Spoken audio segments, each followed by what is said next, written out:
episode 5. It's been a little bit, but we have made it to the end of the international window in June. Can you believe it? I know, it's crazy. What a couple of weeks of football we had. What a great couple of weeks of football. As always, I'm your host, Gabe Lerzik, and I've got my 2 stars with me, Seth Lerzik in the flesh. What's up, guys? And across the distance, over the phone, we've got Simone. Yo, what is good? What is good, my guys? So, yeah.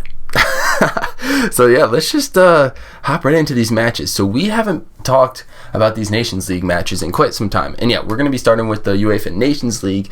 And the first match we're going to talk about is actually all the way back from last Friday, the 10th of June. And that match is France versus Austria in Group A, where France once again puts up a disappointing result, a 1-1 draw against a team that didn't even make the World Cup this year. Yeah, France has just been very disappointing in this Nations League tournament so far, and it's something I want to address when we get to their next game, so I'll try just to focus on the game itself here. So of course, just some stats to start. France, 67% possession, 15 shots, 7 on target. Austria, 33% possession, 5 shots, 4 on target. And once again, it's Kylian Mbappe to the rescue for Austria, coming off the bench, scoring a beautiful late equalizer, and you could just see it, the immediate impact he made when he came off the bench, the amount of chances he created and helped create for that French team. I mean, he almost even won the game for France. After he scored the equalizer, he hit the crossbar like 3 minutes later. And he is just a difference maker. You can tell that French team needs him. Like, as good as Benzema is, Mbappe just adds a whole nother level to that team. Right. And, I mean, France, you know, they weren't terrible in that game. I mean, they piled on the pressure. They were creating chances, but they just couldn't find the back of the net, which they've been struggling with this whole Nations League tournament. And now just about Austria. I mean, Austria, they looked pretty threatening on the counterattack as they have for the past few games. And that constant threat in transition is just what has given Austria the ability to stay in these games against tough opponents that are such as France, Croatia, Denmark. I mean, everybody expected Austria to be the ones to probably bow out of this group and fold here, but you know, they're sticking to it. They're playing tough, and they're keeping their own. Yeah, they're making it competitive. So it was definitely disappointing for France to come away with that draw, and they still are looking for their first win. But again, I'll talk more about that when we get to their next game. But overall, decent day for Austria, not great day for France, and at the end of the day, they both share the points there, 1-1. Alrighty, well that's pretty good. On Austria's side, French, not really too sure, but Simone, we're gonna be talking about both these teams very soon in an upcoming, recap. But do you just want to say a little bit about the match? Anything you saw in particular, or why France just couldn't get it done against Austria? I mean, man, I'm just shocked from Austria. I didn't give them enough credit when we first started talking about them. Sorry. Yeah. No, you good, bro. They ended up coming out with a tie, and they went head-to-head with the previous World Cup champions, and they ended up playing really well. They're a similar team to Denmark, and what I mean by that is that they have similar capabilities to take on and even eliminate some of these big teams if it comes down to it. So right. What I mean by this as well is that the build-up for their first goal was actually really insane, and not to take away from France, who also performed well, relatively well, but to their standard, I would say it was a bit average. To be fair, they did absolutely dominate possession, but they just couldn't finish their chances, and for France, not finishing your chances is sloppy. I did want to say that as as always, I'm extremely impressed by Benzema. His reaction time and ability to score from literally anywhere is one of the things that France might end up having to rely on besides Mbappe in the upcoming tournament. Although he did not score in the game, he did show that he had quite a few opportunities to put one behind the keeper. It was just pretty unlucky that he didn't, because he's really right now what France is relying on to score besides Mbappe. His dribbling too. To go on with that, one of the issues I see with France right now is ego. That's one of their main issues. There's a lot of big names on that team, especially in the midfield, winger positions, and striker positions, and because of this, they don't seem to want to pass the ball in the final third, which could be very problematic in a tournament because, as we all know, football isn't about one player.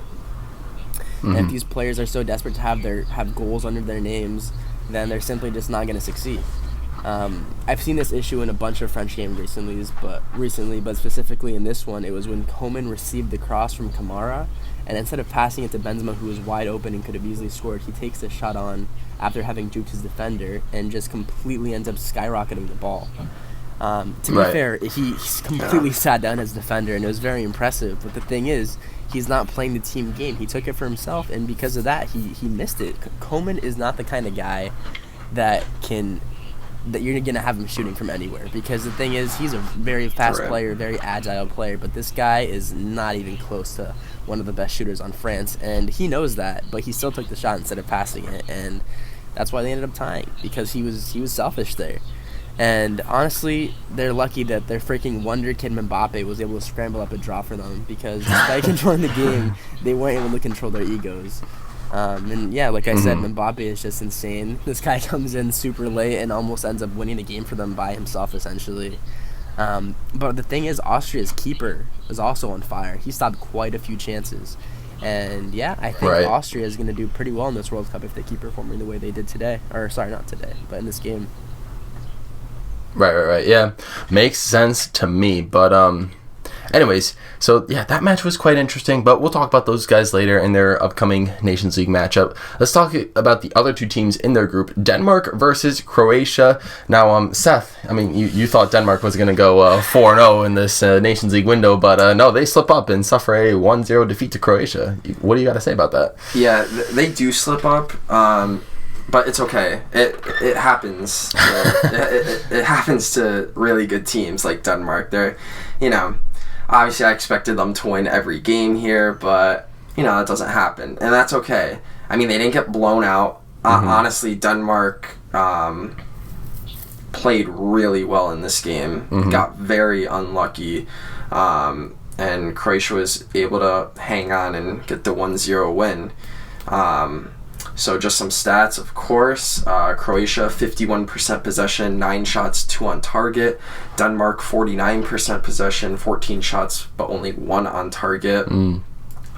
And every time we talk about Croatia, I talk about this one guy, and that's Luka Modric. I mean, he came off the bench in this game, and just like Kylian Mbappe's impact for France, his impact off the bench was just unbelievable, because Croatia, they honestly looked pretty poor up until Luka Modric came in the game. Like they weren't really able to create any chances. There wasn't a lot of quality on the ball. It just didn't. It looked a little sloppy from Croatia. But when Luka Modric came in that game, it just turned around. Everything turned around for them. Every single chance that Croatia had from that point forward was in part because of Luka Modric. Yeah. I mean, he is a game changer for them, and he is going to be a vital piece for them in the World Cup, so they need to hope he stays healthy, which he's never really had a problem with before, but, right. He's getting older, so, you just want to make sure he's healthy. And like I said earlier, it was very unlucky for Denmark. They actually had a goal ruled out due to a foul in the build-up to this goal. Right. So it was ruled out because of that. And they actually had a second goal that was ruled out for offsides in the 87th minute. So they had 2 goals ruled out by VAR. Very unlucky for Denmark. These games happen. I'm not worried about them at all. Croatia's a good team. Right. So it happens. They're still sitting pretty, 9 points up atop their group. Oh, yeah. But yeah, it's not like Denmark collapsed in this game or anything. They really put up a good fight. They just got unlucky. They didn't play poorly at all. They had good build-up play and really good pressure throughout the whole game. So yeah, really not worried about Denmark. Both teams are very solid, and congrats to Croatia for getting a crucial win for them, 1-0. Yeah, pretty solid win for Croatia there. Simone, I don't remember if you predicted Denmark to go 4-0 in this Nations League tournament, but was it surprising to you to see them lose to Croatia in this manner, 1-0, despite how well they performed? It really was. All I can say is that, like Seth said, Modric is class, but I also wanted to mention that Schmeichel is also class. He is a hell of a keeper, and he's one of the reasons that Denmark only lost by 1 goal. And even so, they barely lost. But before I get into that, I mean, as soon as Modric came on, he made an instant difference, like Seth said.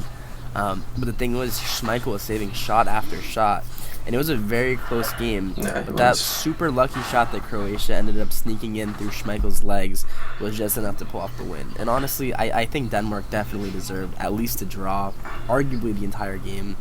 But Croatia just had luck on their side. It was an exciting game despite the scoreline. But, I mean, these two teams are just going to do so well in the upcoming World Cup. They showed how good they both are and how it was almost a stalemate because of how solid they were. And I think it was a mess up from the defense that threw Schmeichel off, which made him jump up to try and save the shot because he wasn't able to see. And because of that jump, the forward or whoever scored the goal was able to just slip it through his legs. But, I mean, yeah, Modric is carrying Croatia. At the moment, at least, Croatia is a great team, but they were heavily relying on him. And he made an instant impact. I mean, he got some crazy runs through the defense, and he was able to take quite a few shots, or a few decent shots, that Schmeichel ended up saving. But, I mean, Denmark, they're heavily relying on Schmeichel and that defense, because their defense was a little bit poor, I'm not going to lie. But aside from that, their midfield is also very solid, and their forwards are very solid, and they had quite a few chances as well. And, yeah, I think Denmark, I'm not going to say that they were robbed, but they definitely deserved at least a draw. That is true. Yeah. I mean, man, imagine Denmark getting that draw and stealing 3 points from Croatia just like that. They probably would have had their group sealed up at this point if that were the case. But anyways, that's how the scoreline stands for now. We're going to talk about the next group in this tournament. Probably one of the most surprising groups, but we'll get to it. This is the first matchup. We have England versus Italy from Saturday, June 11th, which probably was the most boring game on this slate score-wise. Just a 0-0 tie. None of them could crack each other, get to the back of the net. Seth, what happened here? Yeah, so like you were saying, I mean, just this whole group is very bizarre. It just always seems to be those groups with like 3 powerhouses and then Hungary. That are always very weird. Right. But anyways, just about the game itself. Start off with some stats. England, 59% possession, 12 shots, 4 on goal. Italy, 41% possession, 8 shots, 3 on target. So, I'm not sure if many people knew this, but this game was actually played behind closed doors. And that was due to the sanctions against the FA for the crowd control, or like the having trouble controlling the crowd during the Euros 2020 final between Italy and England. Right. But they did allow about 2,000 children or so were able to come in and watch the game. So at least the kids got to come in. Sure, make the kids happy. Yeah, make them happy. They got to come in and watch that game. Fortunately, it was 0-0, so right. Not very entertaining. But because it was 0-0, you just got to give a shout out to both keepers. I mean, please go back and watch the highlights of that game. Aaron Ramsdale for England and Donnarumma for Italy, both of them were excellent. They were just standouts for both their sides, making save after save, and that's the reason this game was 0-0, because both keepers were just incredible. But now a little bit more about the game. I mean, England seemed to be in more control of the match, and I think they'll be a bit disappointed not to get the win. They missed some big chances. I mean, Raheem Sterling skyrocketed a shot inside the 6-yard box that should have easily been put away. And Mason Mount had a shot. It was around the top of the 18 that hit the crossbar. He was very unlucky there. But it just seems like Gareth Southgate, the England manager, he seems to be just trying to look at players ahead of the World Cup. I mean, he was looking at players like Aaron Ramsdale, for instance, in goal, or Tomori in defense, and even Tammy Abraham tried him up top at striker. I think he's just trying to find like who he wants to have in his World Cup squad, who he thinks would be good to come off the bench and make an impact, or who could even get in that starting lineup. So a lot of trial and error for England, it seems like, in this UEFA Nations League. But it seems a lot more like error, because they're really struggling right now.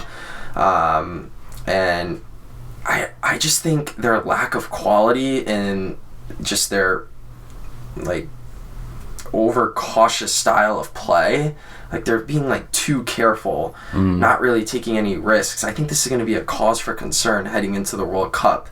I mean, England don't look like the England we know. Right. They're struggling, they're just they're lacking the sharpness in the final third, and it's kind of concerning, especially with all the talent on this team. And now just a little bit about Italy. I mean, they're not going to the World Cup. Roberto Mancini is just continuing to try experimental sides, because I think he's looking ahead to the future of Italy, because obviously they're not going to the World Cup, so he's just like, all right, let me see what I can have for next year, the year after that, what kind of talent I'll have. So I think that's what Italy's kind of playing for right now, or looking forward to. Right. And honestly, even though Italy wasn't in control of this game, I think they played the better football. I think they were technically better. The quality on the ball was better from Italy's youngsters. Just a little bit more confidence, like we've talked about in the past with this young Italy team. So that was good to see.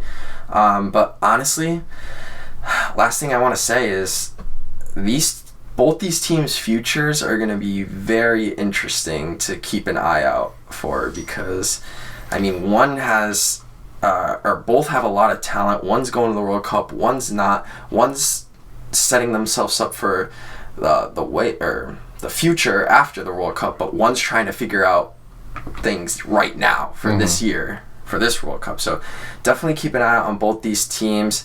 But yeah, a little bit of a lackluster match, but good chances on both sides. Just nobody could finish at the end of the day. Right. Yeah, I mean, all that makes sense to me. It's a tough 0-0 draw between England and Italy.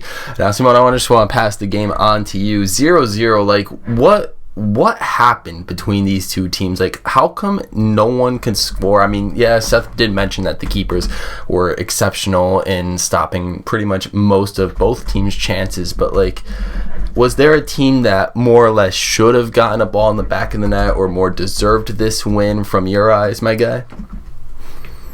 Yeah, I mean, for me, the issue with this game is that these two teams are relying heavily on youngsters. And because of this, it was still an entertaining match. You could see that England really came out to play, and for a while they did have opportunity after opportunity. And Italy was lucky that they had Donnarumma, because if he wasn't on point, and if he was just a tad off point, England would have walked away with that win. And right now, before I get into this, just mark my words, not this year, but possibly the next World Cup or the one after, England will win the entire tournament. Wow. I say this because their team is filled with world-class youngsters in every single position. And with a little bit of maturity and experience, I believe that they're 100% going to take home the trophy. I mean, most of their players are, most of their squad is playing on the best teams in each league, and I'm pretty confident that they'll be able to win it. After so many decades, you know. But anyways. All right. Well, we'll get back to the 2030 World Cup. Yeah, I mean, the thing is, like I said, the future is looking bright for them, but for right now, they have a bunch of youngsters that are, you know, they're pretty good. They're above average. They're definitely players to look out for, but the thing is that they don't have that much experience, and One of the players that I wanted to call out was Mason Mount. I love him. He's a Chelsea player. He can play very good at times. But this game specifically, every time he had a shot, it seemed like he was shooting it directly at the goalkeeper. And because he wasn't composed, and the thing was, that was the issue with not just him, but a lot of the other players. They didn't seem to be very composed. They were having shot after shot, but they weren't. It felt like they were just blasting it, and they were just hoping for the best. It felt like they were like teenagers that don't know how to score, and that they don't know how to aim for a corner. That they were just shooting it and hoping, like letting the ball go wherever it wants, and hoping for the best. Going to Italy, a lot better from them. They were able to hold their own against a very aggressive England that had, like I said, quite a few chances. Just that they were just bottling all their shots and either shooting it right at the keeper or just completely missing the target. Right. For England, for Italy, there's still hope for them yet, despite their recent breakdowns. And obviously, these two teams I was expecting a lot more, especially from England. I thought they were going to get that revenge against Italy. But yeah, I mean, a 0-0 draw is not the worst outcome, especially for Italy after all the things that they had just gone through. These teams are definitely going to improve in the future, especially with their young players, and it's going to be very interesting to watch those games in the future. Oh yeah, 100%, my guy. I mean, yeah, I couldn't have said it any better myself. Both teams really experimenting with a lot of youngsters, and just going to see what happens between both squads. A 0-0 draw between those teams. That is the last matchup between England and Italy until the September window. But let's move on to the next two teams in their group. We have Germany going up against Hungary. And Germany, obviously a super powerhouse European nation. Yeah. And they go up against Hungary, who up until this point is making a surprising run in this group. They beat England and they tied Italy. Yeah. And then they go up against Germany here in the third match day, and they again tie Germany. And this is Germany's third 1-1 tie, as you've mentioned before. So what happened in this game? Did Germany just did they not try? Did they just get unlucky?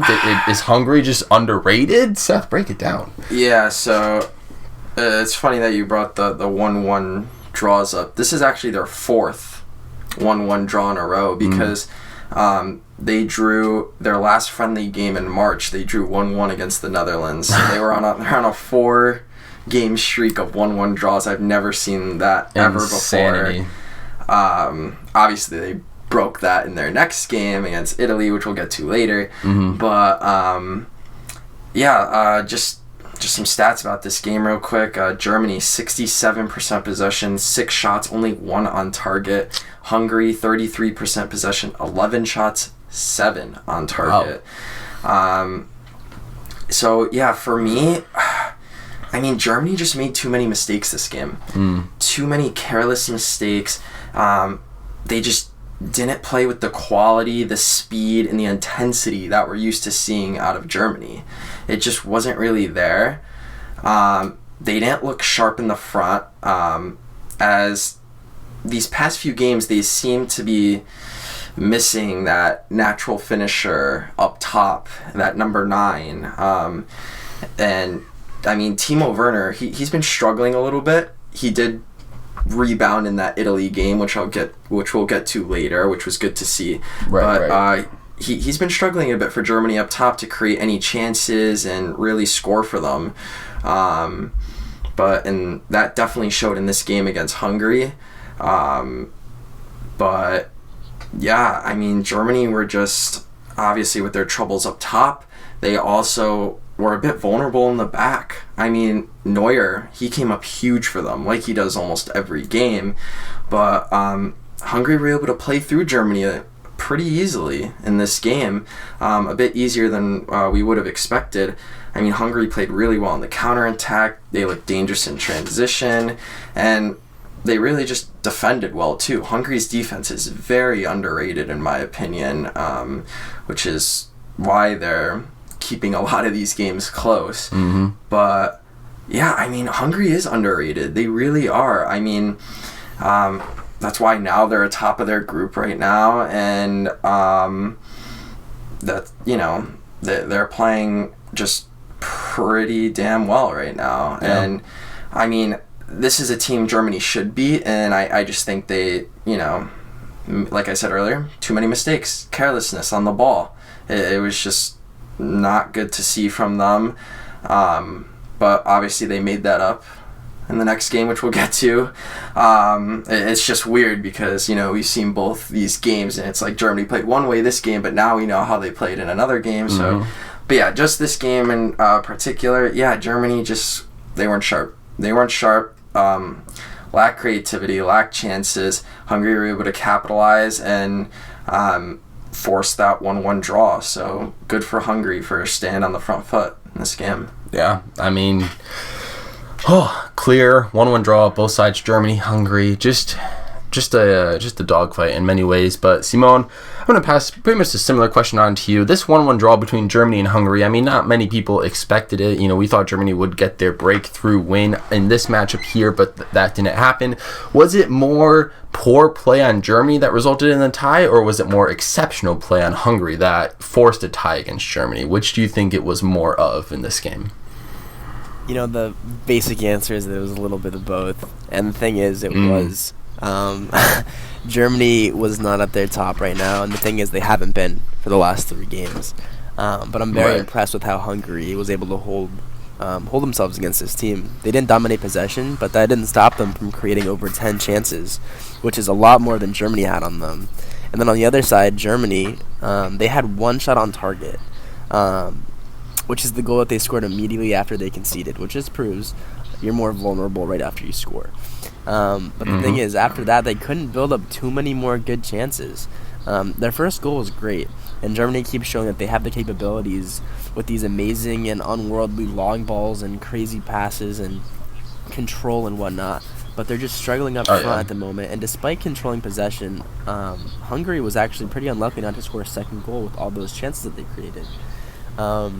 Germany, like I said, their defense, their midfield, their passing, their vision is just it's insane. It's very creative, and it's very solid. But the thing is, up top, they're just not able to finish too many chances. And the thing is that you don't really know where this is coming from because you have such good forwards up there. And the thing is, obviously, you have Timo Werner, who has been a little bit off ever since he joined Chelsea. But you also have Kai Havertz and a few other very good strikers that have been a little bit more on their game, and they just can't seem to finish their chances either. So right now, it's not looking too good for Germany with their strikers. But the thing is, I'm not ruling them out. They're having a tough patch, and I think that they definitely have the talent and the ability to improve and do well in future games. Yeah, that completely makes sense to me. And we will talk about both these teams pretty soon in their 4th matchday games. But finally, let's talk about the last group in Group A for matchday number 3, and then we will cover every single team in the 4th matchday. But let's talk about the Netherlands going up against Poland. And us Polacks over here, I think we gotta be pretty satisfied with the 2-2 draw. Don't you gotta say, myself? Yeah, I mean, pretty satisfied, especially since Lewandowski didn't play in this game because of injury. And I thought it was very good to see from a Polish fan side that we could score without Lewandowski. It's good to see we have capable goal scorers other than Robert Lewandowski. So this is true. That's true. That's promising heading into the World Cup. It's good to know. So obviously just some stats here. Netherlands 68% possession, 17 shots, 6 on target. Poland 32% possession, 5 shots, 3 on target. I mean, this was a very interesting game. I mean, Poland went up 2-0 to start the game. It looked good, but then the Dutch just scored 2 goals in less than 5 minutes from each other to bring it back against Poland. And this was early in the second half. And as a Poland fan, I was thinking, oh no, here we go. They're going to blow it again. Another 6-1. And I mean, they almost did. We got very lucky because Memphis Depay actually missed a late penalty kick, which would have put the Dutch up 3-2. Right. So we were lucky he missed that. But honestly, Poland's defense is actually what kind of impressed me the most. Words you don't hear very often. No, and it's, I mean, besides that 5-minute window, which was terrible, where they gave up 2 goals, they were pretty good. I mean, they were very compact on defense because the Netherlands like to play through the middle a lot. And they were creating or just making very small spaces for the Dutch to play around, which, like, you know, Steve Bergwijn and Memphis Depay like to like get in those spots, get in those areas, and they made it a bit difficult for them. And speaking of Depay, I mean, along with that missed penalty, he was pretty poor for most of that game, which you don't really say often about him because he is like their main man on that team, is that lethal striker for them, and he's a very good player. But he missed multiple chances.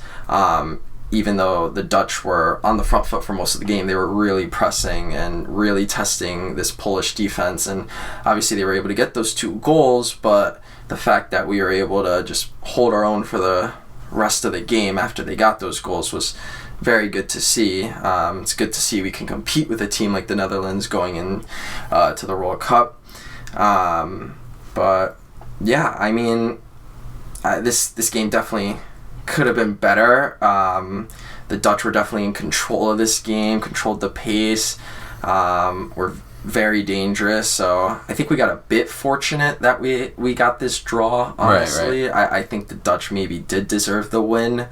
But hey, I mean, we played hard. Yeah, I mean, we played hard, and we respectively got this point. So it was well deserved, and yeah, like I said, just really good to see that we have some other scorers besides just one guy. This is true. Named Lewandowski. So. This is very true. We will take a 2-2 draw, especially against the Netherlands, any day. But Simone, let's take it to you. I want to hear your opinion on both of these squads. I mean, Netherlands versus Poland, I'm pretty sure in our last podcast we all pretty much predicted the Netherlands to take the win by at least a goal or 2. I will have to double check that. But a 2-2 draw between these 2 squads, and, you know, Netherlands may have been the better side, but I mean, how do you feel about, you know, Poland sticking through it with the Dutch?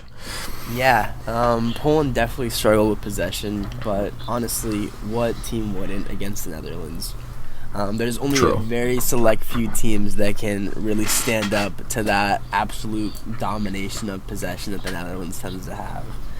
And it was pretty hard to watch them lose that 2-0 lead in just a matter of minutes.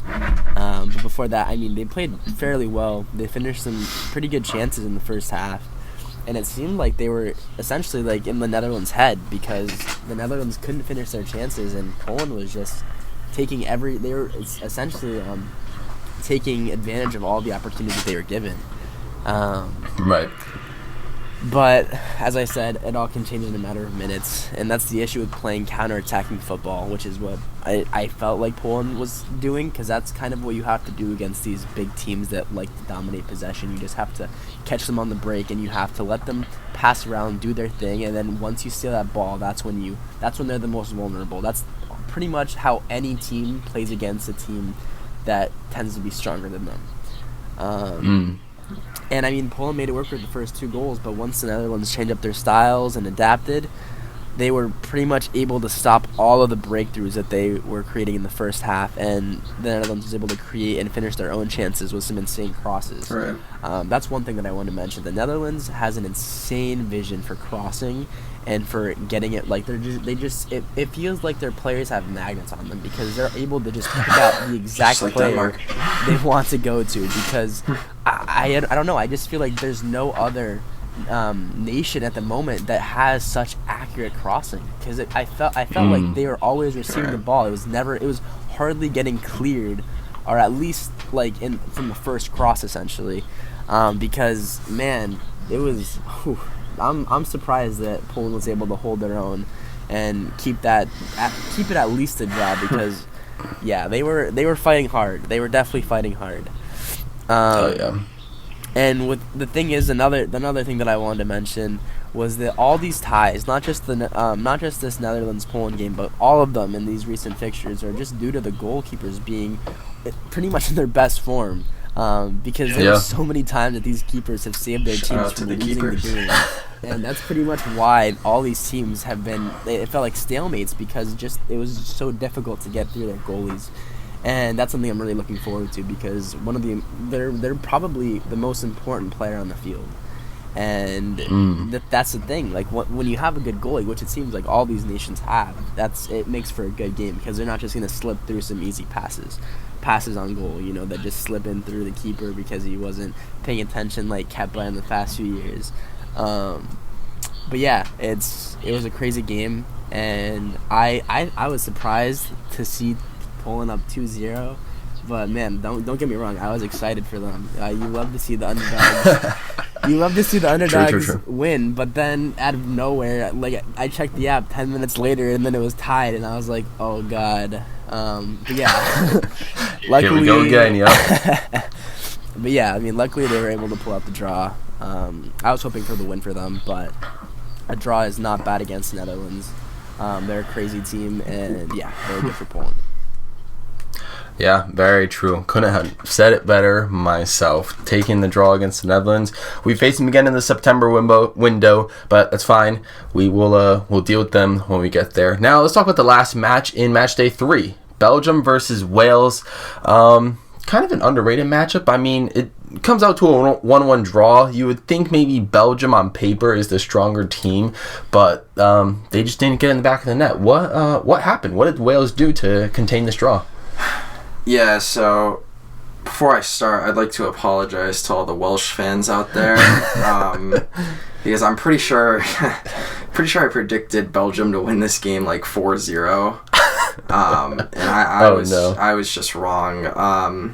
I don't know why I'm not a fan of Wales. Like, I just severely underestimate them in like every game, and I need to stop, because like they're proving themselves over and over again, that they can like go toe to toe with these bigger teams.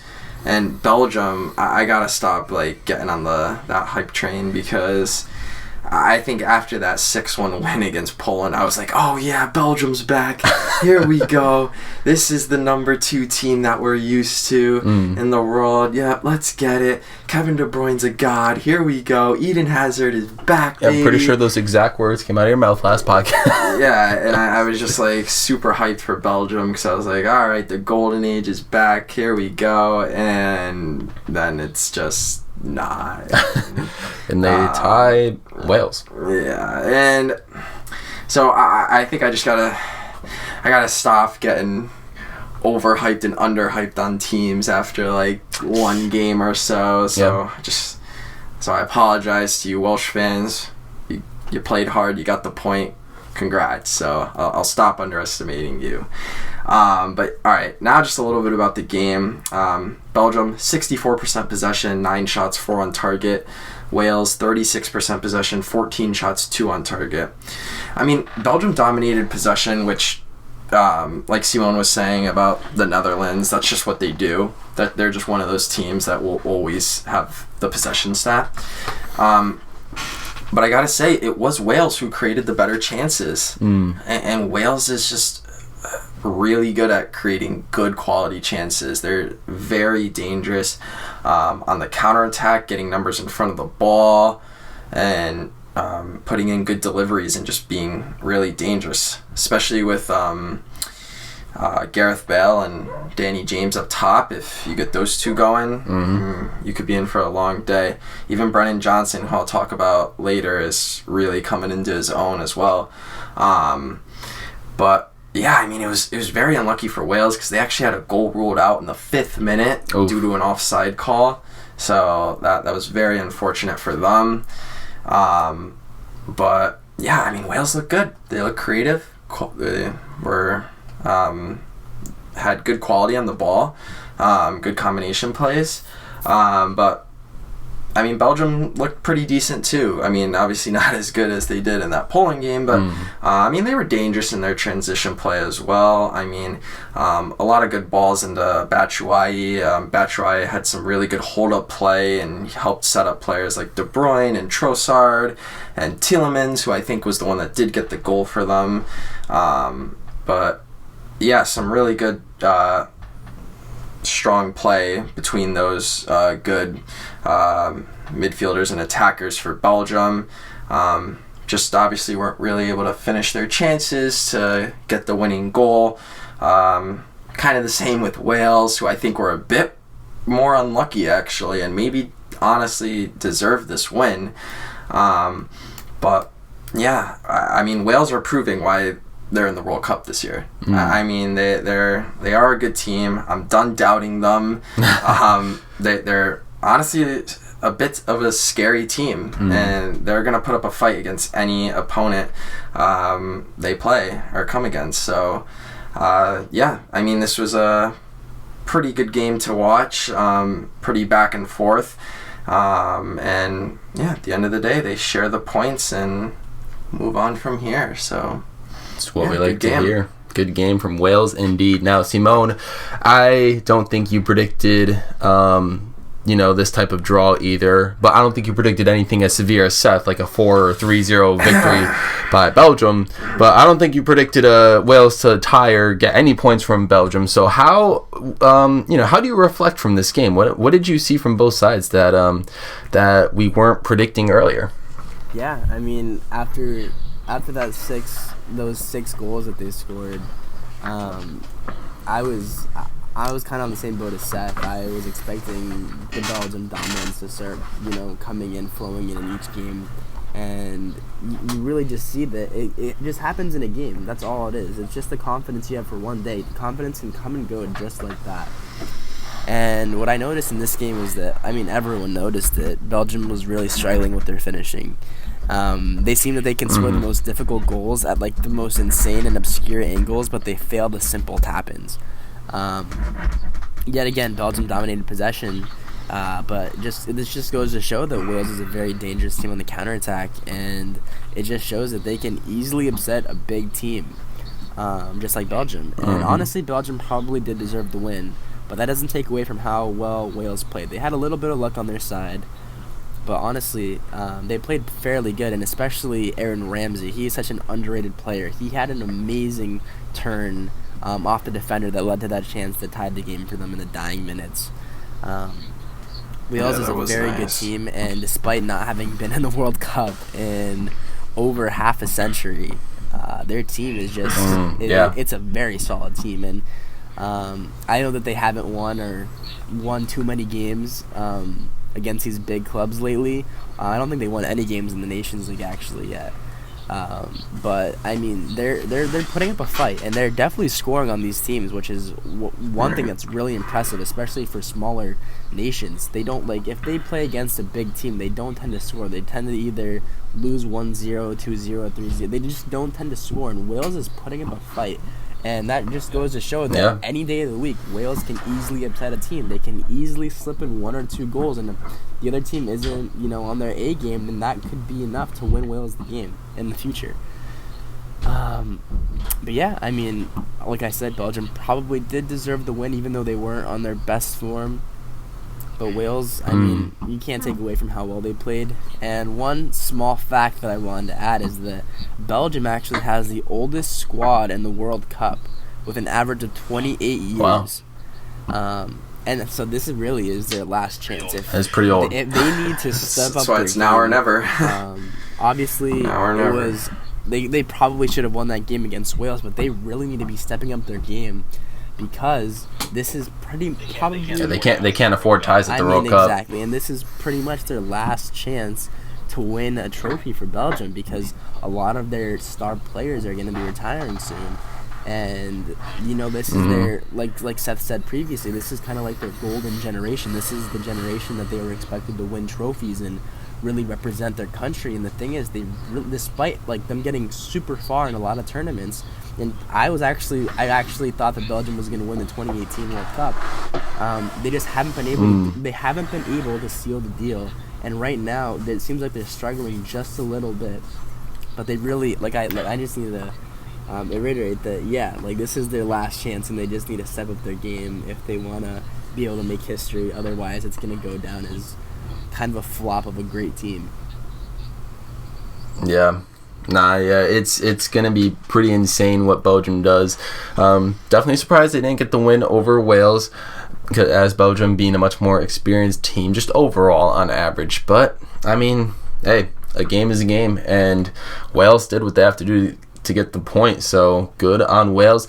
Let's move out of match day 3. We're going to talk about match day number 4 now, go through every single team in the Nations League one more time, and for the last time for about 2 months now, and talk about this first set of repeat matches. And then once we get through all the matches, we're just going to take a quick look at the table as a whole to see how it stands, because all the matches are finally up, and we get a concrete look at the table for about 2 months now before it updates again. So let's talk about Group A2, because those are the matches that happened first. We're going to talk about Spain versus the Czech Republic. Now, the first time these two teams went off about a week and a half ago in the Nations League, Czech Republic forced a draw from Spain. They played Spain pretty hard. They caught Spain off on the counterattack. And I think Spain, I don't know what they did in between, but they probably watched some film and they decided, you know what, let's turn this ship around. And they kind of ran away with this one. Not too dominant, but, they made a statement. Spain wins 2-0 against Czech Republic. How do you feel about this one? Yeah, so you said not too dominant. I'm actually going to turn that around and say this was actually pretty dominant by Spain. The scoreline may not have reflected it, 2-0, but man, the play on the pitch certainly did. Just some stats to really back that up. 76% possession for Spain. Yeah, that is pretty dominant. I can't lie. 9 shots, 4 on target. Czech Republic, 24% possession, 7 shots, 2 on target. Spain pretty much dominated this game. I mean, it wasn't complete domination, but they looked a lot better and stronger than they did the last time these two teams met. But the problem with Spain was that they just lacked precision to really make that possession or make that domination count. And that honestly was until Gavi came in. I mean, when Gavi came in off the bench, of course, I've been talking about him forever. I mean, he looked extraordinary. He helped Spain create more and more chances. It was just more fluid. They looked even better than they already did, because they already did look good, but they looked great after he came in. And Spain was only up 1-0 at that point. Gavi comes in and they get their second goal to really secure that win. So that just shows the difference maker he is, and just what an incredible talent and IQ for just a 17-year-old. So pretty crazy to see. But somebody I want to shout out that I think you wouldn't think of to shout out on Spain's national team is Marco Asensio. He actually won man of the match. He had a pretty brilliant game, actually, and I feel like he hasn't really been relevant for Spain's national team for a couple years now. Like, he's always been there. He's always kind of been in and out and, plays here and there, but he was never really a staple in Spain's national team. At least recently, he used to be. But this game, man, he was brilliant. Very nice assist he had. He looked good on the ball, and he really just helped Spain create some good, dangerous attacks. So glad to see him win man of the match and start to get back to his true form that we know him to be. Czech Republic, they actually had some pretty dangerous opportunities. They had some, they could have scored in this game, actually. There were a couple that were very close, and they really tested that nervy Spain backline, which I know Simon's talked a lot about, as we've talked about them being able to, or teams just being able to play one pass through their defense and then they're exposed just like that. Just with that one through ball. So Czech Republic did have a couple of chances, very dangerous ones, to maybe tie this game or make this game closer, but at the end of the day they just couldn't finish them. Spain held on and looked strong in this one, so it was, I think, a very good win for Spain to end the international window. That's what we like to hear. Now, Simone, Spain versus Czech Republic, the second time in about a week and a half. This is their repeat match in match day number 4. Spain comes away with the win. Is this what you expected from Spain? Is this what we should have expected the first time they played each other, and now Spain's doing this, what we all thought they should have done before? I think so, honestly. I was looking at the stats in the 2 games, and in the first game, Spain had 80% possession, and this one they had 76%. This game was very similar to the first one. It's just that Spain was very lucky not to concede because, I mean, still, their defense doesn't look too strong compared to, you know, the likes of Jordi Alba and Sergio Ramos and Gerard Piqué, you know, and Carles Puyol. You know, that defense is, I don't think anyone can live up to that defense. So it's kind of harsh to compare them, but that's the thing. They're the same country, and so that's what they're going to get compared to. And their defense, like Seth said, I mentioned this a few times as well, is just pretty shaky. And honestly, it was just a bit lucky of Spain not to concede because their keeper was, like I said, with all the other keepers in these match days, they have just been on point, and they've been saving their team's butts. Obviously, they didn't have too many chances, but the thing is, you know, the keeper was there when they needed him. But for me, the main issue with Spain is that with that much possession, you know, 76 and 80% possession, you should be winning by a lot more.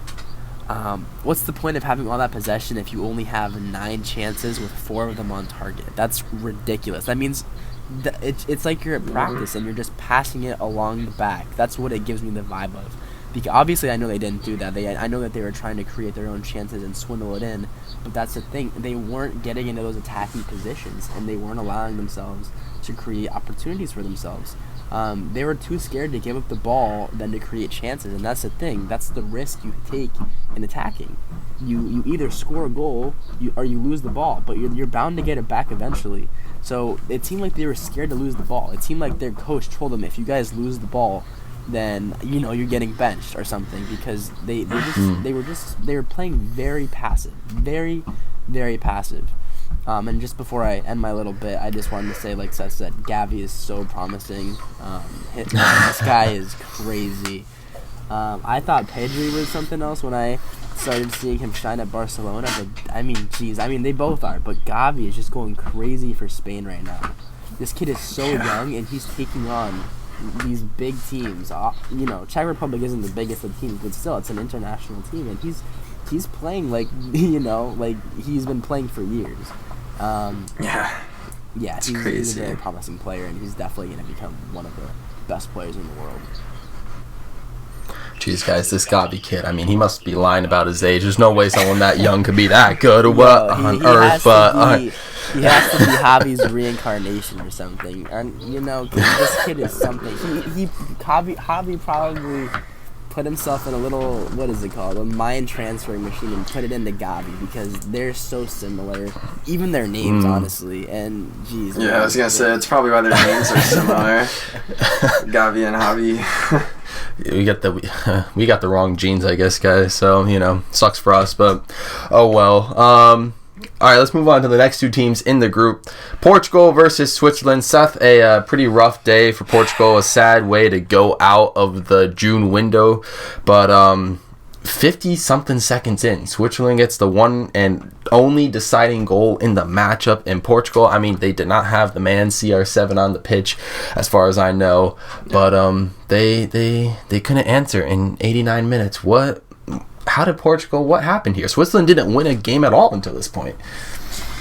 Yeah, this was one of those like FIFA games where it's like your friend has like 99% possession, like 40 shots on target, and but like your other friend that had like 1 shot on target and like 1% possession like wins the game, like 1-0. You speak like you have experience with that. Like, well. I mean, I don't know about me, but I've just heard about it before.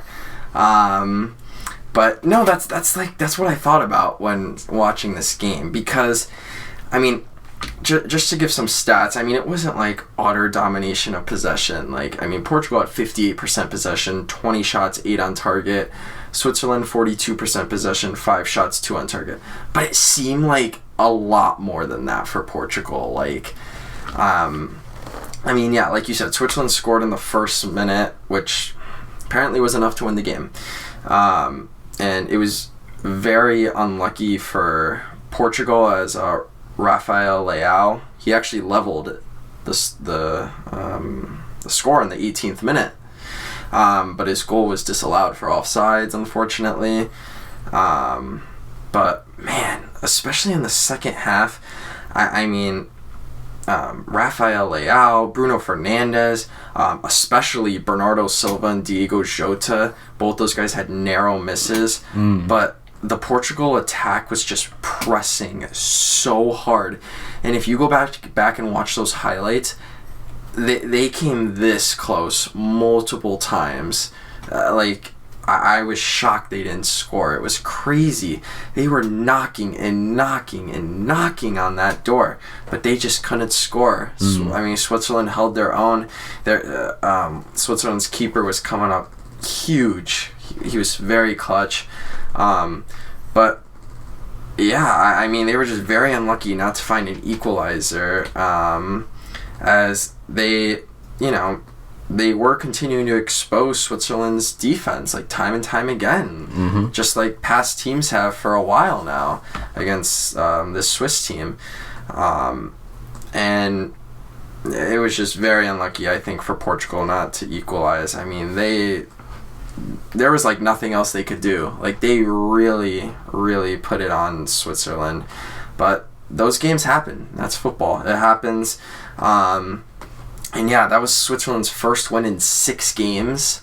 So that definitely hurts for Portugal, who was leading the group, and now they're a point behind Spain. Still have a good chance to get through, but that certainly doesn't help. That makes Spain, Portugal in September very big. It does. And, it just has me thinking now. Like you said it already, but there was no CR7 in this game. Is that a problem? Is that going to be a problem for Portugal? Is CR7 like a staple? We know he's a staple for that team, but is he like is he the only goal scorer? I mean, you wouldn't think so because of all the attacking talent that Portugal has. But this game just had me scratching my head because I was like, why can't they find the back of the net? Like, I was like, if Ronaldo was here, I think they win this game or draw this game because he knows how to find the back of the net. Like, this kind of scares me for Portugal. Is Ronaldo a much more of a need than they originally thought? And that, I mean, Ronaldo's usually stays healthy. I mean, he's, had some injuries here and there, but like I said about Luka Modric, like, they're getting older. Like, it's going to get harder. So it's a little scary to see that from Portugal, but I hope it's nothing too crazy to worry about and that this was just like a fluke game where they just really, really got unlucky. But I don't know, it just gets you thinking a little bit, especially when CR7's not in the pitch there. So I don't know. It's just a what a very scratcher. I don't know. What a very mind-boggling game. Yeah. Now, Simone, Seth pretty much ripped this game to shreds. If there is there anything else you want to add about either Portugal's performance or Switzerland's first minute goal that caught your interest? Yeah, Seth really dissected this. There's not much I can add. Except, after I had losing... to. Oh, no, I don't blame you, bro. But yeah, I mean, after having lost 4-0 to Portugal, Switzerland, they knew, like, they don't really stand a chance. And so they knew that they had to come out fast, and they did. They got that goal in the first minute, and they held on to it for the next 89. It was a very weird match. I like how Seth compared it to a FIFA match because it definitely felt like we were watching them. It seemed like their goalkeeper could save anything.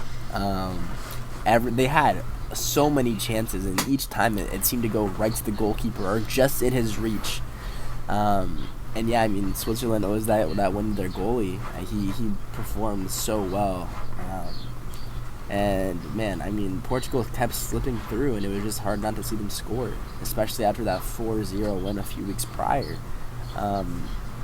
Seth said it might have to do something with the absence of Ronaldo, and honestly, I think I'm going to agree with what he said before that a little bit more. I think it's just the way that the game goes. I don't think, obviously, I feel like Ronaldo would have been able to score a few chances if he was there. But that's, in any given situation, really. I think it was just Portugal. They have some decent players up top. They have Rafael Leao. They have Diego Jota. They have quite a few players that know what they're doing, that know how to finish a ball. And as you can see, I mean, they did. Leao had that goal that was disqualified because of the offside. They were just pretty unlucky not to score. They had so many chances, and I'm just going to go with the conclusion that Switzerland had luck on their side, because Portugal definitely deserved to at least get a draw. But yeah, it's hard to watch. Pretty good conclusion to me. We will go with that. And okay, yeah, that is Group A2. Let's move on to the next group. And the next match is on match day 4. We have hit the hour mark, so we got these final 6 matches to play, to talk about in the Nations League, and then we'll talk about the other matches. So just giving you guys a heads up on what's next for the schedule and for pacing wise. But next we're going to talk about Denmark versus Austria, another rematch. Denmark took the dub the first time, and they take the dub again. Anything different, Seth? Did you expect this? I mean, you clearly expected this, but anything you got to say about it? Oh, of course. I mean, this was expected. I mean, and it's. I'm only saying that because, Denmark don't like to lose. They're not a team that likes to lose, and after losing 1-0 to Croatia, they knew that they had to bounce back in a big way, and they did that. 53% possession, 15 shots, 6 on target for Denmark. Austria, 47% possession, 9 shots, 2 on target. Good 2-0 win for them. This was a big bounce back game for them. I mean, they looked really good again. There hasn't been one game they haven't looked good in this Nations League. I mean, once again, strong chances were created through really good combination play. They had some really good counterattacks. And like I've been saying, extraordinary crosses. Their deliveries and crosses into the box are, just like Simon was saying about the Dutch earlier, one of the most dangerous in the world. They are at putting balls into the box. And what led to these 2 goals for Denmark, honestly, was just their persistent pressure. They were pressing really high, and it kind of caused Austria's backline to scramble a bit, and they weren't really prepared for it. Denmark was able to pickpocket them pretty easily, get some steals way up the field, and create good chances, which ultimately led to these goals. And obviously, I mean, Austria had, they had a couple good counters like they do in pretty much all their games. But besides that, they really weren't that threatening, and I think that's because of Denmark's high pressure, and they and Austria's inability to really move the ball up from the defense and midfield up to their strikers and their forwards. So really well done by Denmark. Like I said, they're my X Factor team. They're a scary team. This was a well-deserved 2-0 win for them.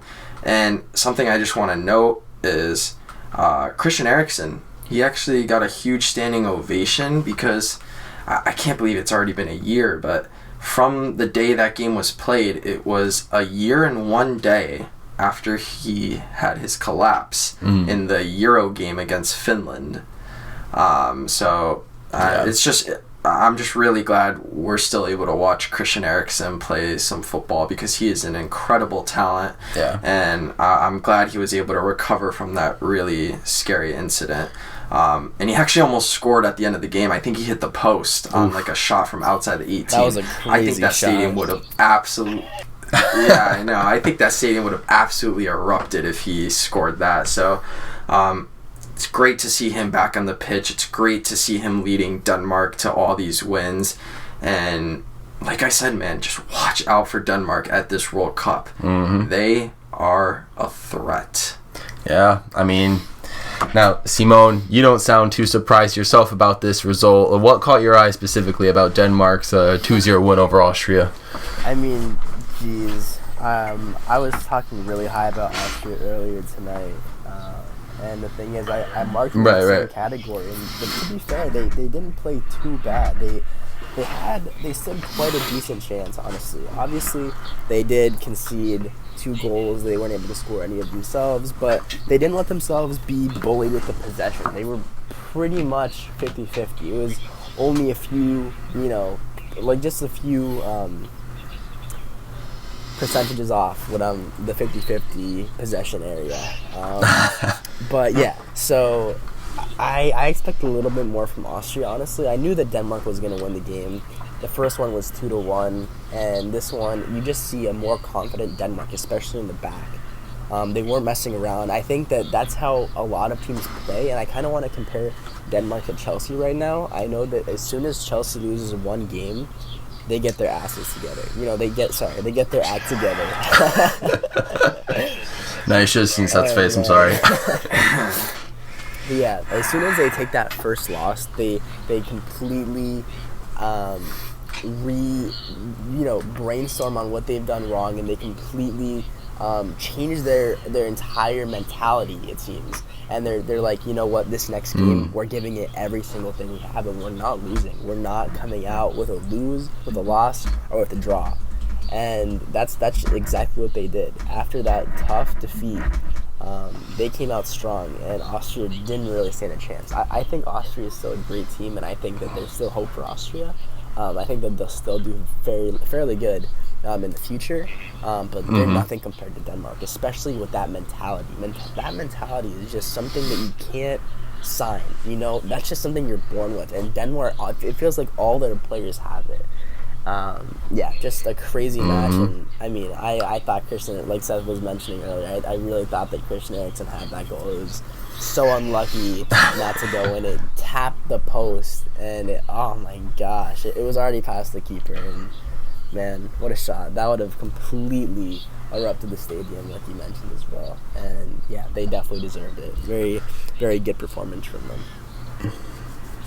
Yeah, very crazy. I mean, like you said, yeah, Denmark, solid performance. Glad to see their main man, Christian Eriksen, back, and it'll be exciting to see what they do at the World Cup this year. But Nations League's not done yet. They got 2 matches in September to go, but Denmark's looking pretty good right now. We're going to talk about the group as a whole in a little bit, but we're going to get through the rest of these matches real quick. The next 2 teams in their group, France versus Croatia, both putting in their A team, and for a surprising result, Croatia beats France 1-0. Croatia beating France for the first time ever. And this just, honestly, looking at this score, just honestly makes me think about imagining if this is what would have happened at World Cup 2018. I just can't even imagine if Croatia were to win that World Cup. I mean, we all know France are the real winners, but seeing Croatia take down France's A team 1-0, man, it really puts things into perspective. Seth, break it down. I'm sure that's what many of the Croatian players and fans were thinking. Like, oh, man, what if this was how it ended in 2018 in Russia? Like, what if that's what it was? But obviously it's not, but it's still, a really good win for Croatia. France, 54% possession, 17 shots, 4 on target. Croatia, 46% possession, 4 shots, 3 on target. And the difference maker, it was Luka Modric. His 5th-minute penalty kick is what won them the game. It almost got saved as their keeper actually got a hand on it, but luckily Modric hit it with enough pace and power and put it just far enough to the left to beat the keeper. So quality penalty by Modric. And you say that France played their A team, which is yes and no to me, because I believe Didier Deschamps, I'm pretty sure he has reshuffled his lineup every single game. And like, because I think he just wanted to rest players. I think he said in a statement he wanted to rest players because of their seasons ending at their clubs, like a few weeks ago and whatever. But I don't think once in this Nations League has Deschamps played his A+ lineup. Right. I don't think he's played like the lineup he would play in a World Cup final or like anything like that. Like, yeah, like we've seen Griezmann and Mbappe and Benzema, like we've seen all these top players for France who would be in that A+ lineup, but we haven't seen every single member together yet. He's just reshuffled it, which I just find a little bit odd. And look what that's done to them now. They're 0 wins, 2 draws, 2 losses. They have 2 points. They're bottom of their group, and they are out of the Nations League. Yeah. They can't go to the semifinals or finals. They are out. That is it for them. Can't win. They can't win, and now they're in danger of getting relegated, which is unbelievable. France. That'd be hilarious. I can't even believe like what is happening. But anyways, just a little bit about the game. I mean, Croatia were certainly the more threatening team in my opinion. I mean, Mbappe had quite a few good chances. And France were definitely pushing for that equalizer at the end of the first half. But they just seem to lack creativity, as if you watch the highlights, France just continued to take quite a few just long shots, like way outside the 18, like 25, 30 yards out. A couple of them were close, like Mbappe hit one that was pretty close from like 30 yards out, but there was no good combination play, build up, anything to get them inside the 18. Like, a lot of it was just long shots. Like, I was very shocked to see that from France. And, I mean, at the end of the day, Croatia were pretty good defensively. I mean, they held their own, even against the very tough and probably one of the best attacking duos in Benzema, who played a really good game like he always does, and Mbappe. So hats off to Croatia for that defensive performance. And especially hats off to them because I just found this stat, which I thought was kind of wild. This was France's first time not scoring in 23 games. 23 straight games France at least scored a goal. Whether they lost or won the game, they scored a goal until now. Wow. Unbelievable. Like I just don't know what's going on with France right now. Like, this is insane. And something that made me a little upset was a statement that Deschamps said about this game, which was he blamed it on the freshness of his players and like them not being fresh, and that there's just too many games and whatnot. But all national teams are in the exact same predicament. They're all playing the exact same games. There's no excuse. That's not an excuse, especially for France, who has so much depth. France's B team should be able to beat most national teams. So especially for Deschamps in France, like their A- team, pretty much. Literally, there should be no excuse for that. So that just kind of like pissed me off because I was like there is nothing you should be complaining about. You have probably the most talented team in the world. So I think this is all a coaching problem, or part of it is a coaching problem, and maybe part of it is just like France's I don't know, or maybe France's like chemistry because of how much they're shuffling their lineups like between the players. Like I don't know what it is, but they need to figure it out quick. World Cup's right around the corner, and they're already out of the Nations League with 2 games to go. And then last, like, you would never think that. So I'm just very frustrated by France right now because they just don't look like themselves. But back to the game. I mean, congrats to Croatia. They played a tough game, created good chances.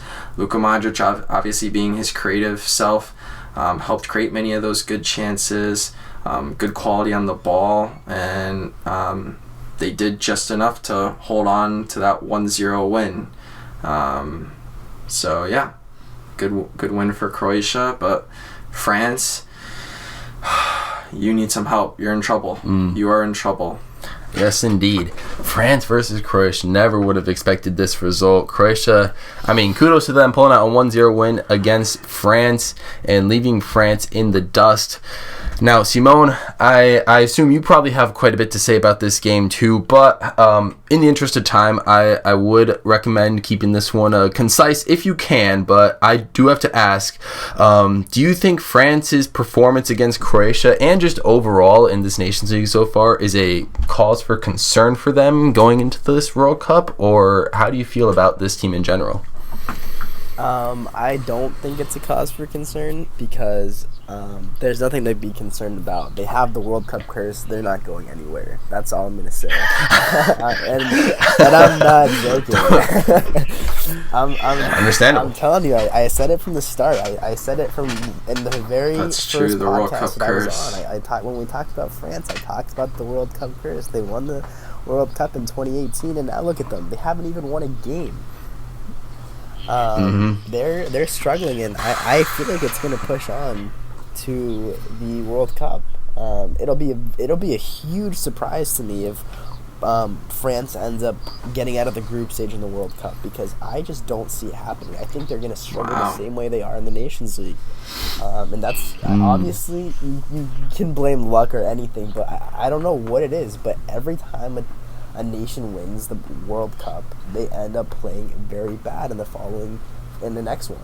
Obviously, they're not in the World Cup yet, but this is the same exact year as the World Cup, and they're struggling hard. The World Cup would be happening around this time. Exactly, and the thing is, that's the thing. That's why I'm kind of nervous, actually, for the World Cup curse, because, yeah, that's the thing. It's crazy how it works, because this is the time of the World Cup, and they're not even, and they're struggling just the way that they would if it was in this time, but it's not.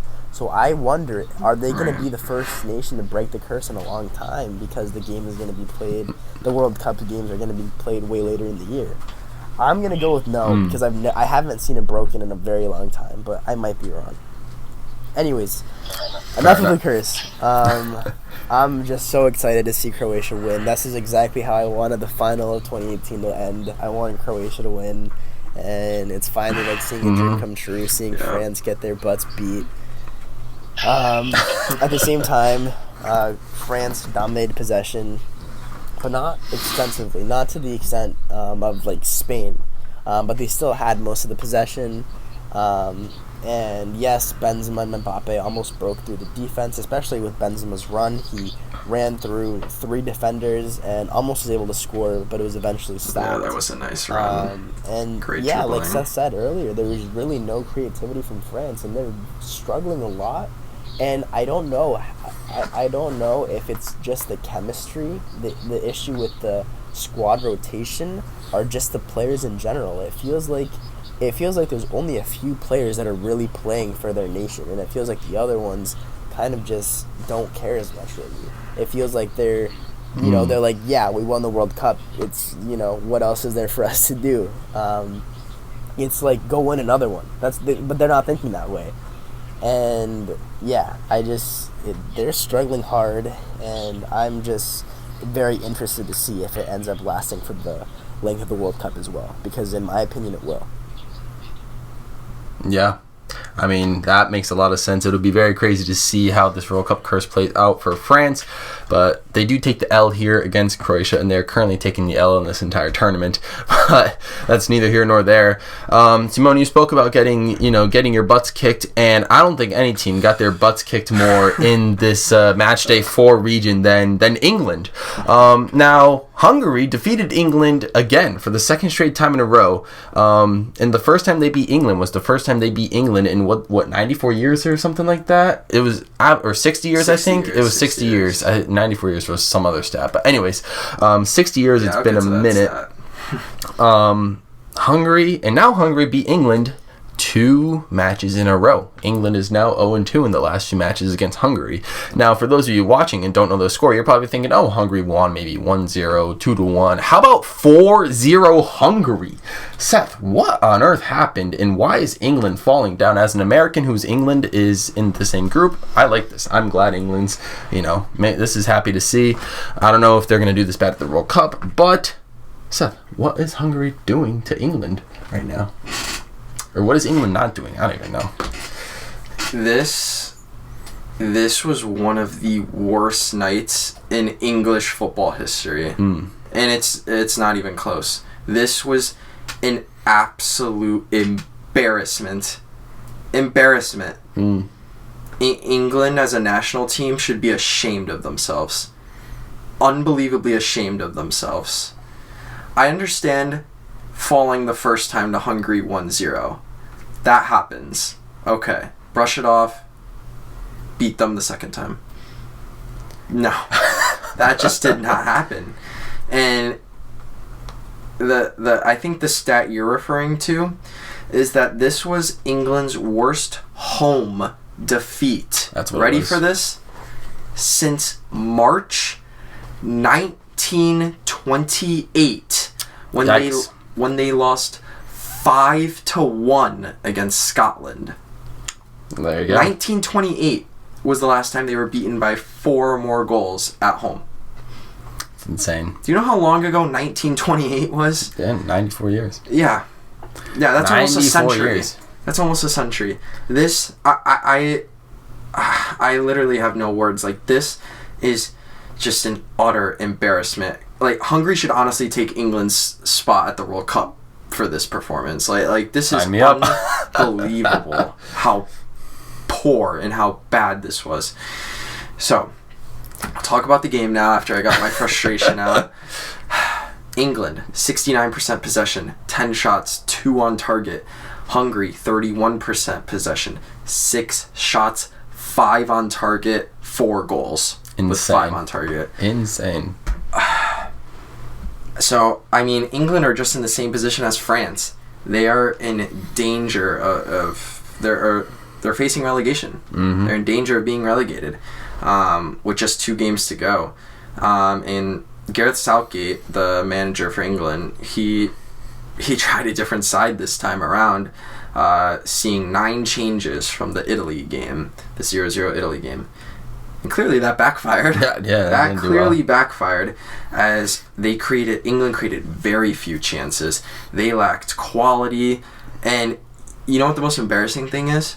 They were getting booed by their own fans. You could hear it. Oh, no. You could hear it in the stadium. England was getting booed by their own fans. That is like the worst thing to happen to a national team. Yeah. Especially of England's quality. The only kind of bright spot for England was Harry Kane, who did his best to create a few chances, but even the brilliance of Harry Kane could not save England from this embarrassment. Right. I mean, like John Stones got a red card in the 82nd minute. Everything was just falling apart. I mean, I actually don't think that should have been a red card, but still, that just proves that that just added on to the misery for England and why they just were getting absolutely destroyed. And you could see it in Hungary's eyes. They were so full of confidence, and it was noticeable. They were hungry. Hungary was hungry. They were hungry to score goals, and they were just they just felt really good about themselves. I mean, honestly, England were extremely poor defensively, like extremely bad. Hungary was able to just walk all over them. They did anything they wanted to. It was so easy for Hungary. They created quality chances and finished them with such ease. I remember one of their goals. Hungary was able to just easily pickpocket Calvin Phillips way up the field, and then they did one simple pass and scored. One simple through ball pass or cross into the box, and just an easy shot and goal. Like, I couldn't believe how easy it was. Like, I've just never seen that before. And, yeah, you were saying Hungary has never beaten England, or it's been 60 years since they have. And now they've done it twice. Not once, but twice. And so, honestly, congrats to Hungary. They truly deserved that win because England was abysmal. They looked terrible. Honestly, the worst I've ever seen them. And just one more thing I want to say is, as a Manchester United fan, Harry Maguire just absolutely hurts my head. like watching him play, it just hurts my head. I mean, he came in as a sub, and please go back and watch Hungary's 4th goal. Tell me what Harry Maguire was doing on that play. He just stood there. He literally just stood there and like with his all dumbfounded and like, oh God, he does that at Manchester United too. Like, I don't know what he was doing, but I can't stand him as a defender. England, I don't know what happened here. Southgate's got some serious things to figure out because they have so much talent, but man, whatever lineup he played or whatever he tried today just clearly didn't work, and England just need to rethink everything. That was embarrassing. Yeah, that you brought the hammer to England on that one. That they should be like you said, imagine getting relegated out of the World Cup. I bet Simone can think of a few teams that, would like to take England's spot, but that's neither here nor there. Simone, I asked you this question about France, whether their loss to Croatia was a cause for concern heading into the World Cup. Let me ask you the same question about England. Was this 4-0 loss to Hungary and their 2-point performance in the Nations League a cause for concern for England heading into the World Cup? Yeah, England is in a pickle right now. I mentioned earlier that I think that in the next World Cup or the World Cup after that they could possibly win the entire tournament. But right now, like I said, they're filled with youngsters that they don't perform consistently. So that means that some days they're going to play pretty well, where they're having a bunch of shots, they're on their A game, they're scoring. But then there's other days when, like against Hungary, where they just completely fall apart, and that's due to their lack of experience. It was a crazy performance from Hungary. They were slipping through left and right, especially towards the end of the game. England just could not mark them, and it's crazy because England is known for having good defenders, good midfielders, and good forwards, and it was as if their players just weren't themselves, because like I said, it's that lack of experience, especially at that international level. They're super young. They haven't had that many games for England, and yeah, I mean, this is what I expect. That this is how teams learn, and it might be a concern for this World Cup because I mean, shoot, they have their youngsters playing. They're relying on them, but it's good for the future. That's all I can say. Despite the failures in these current times, it'll be good learning.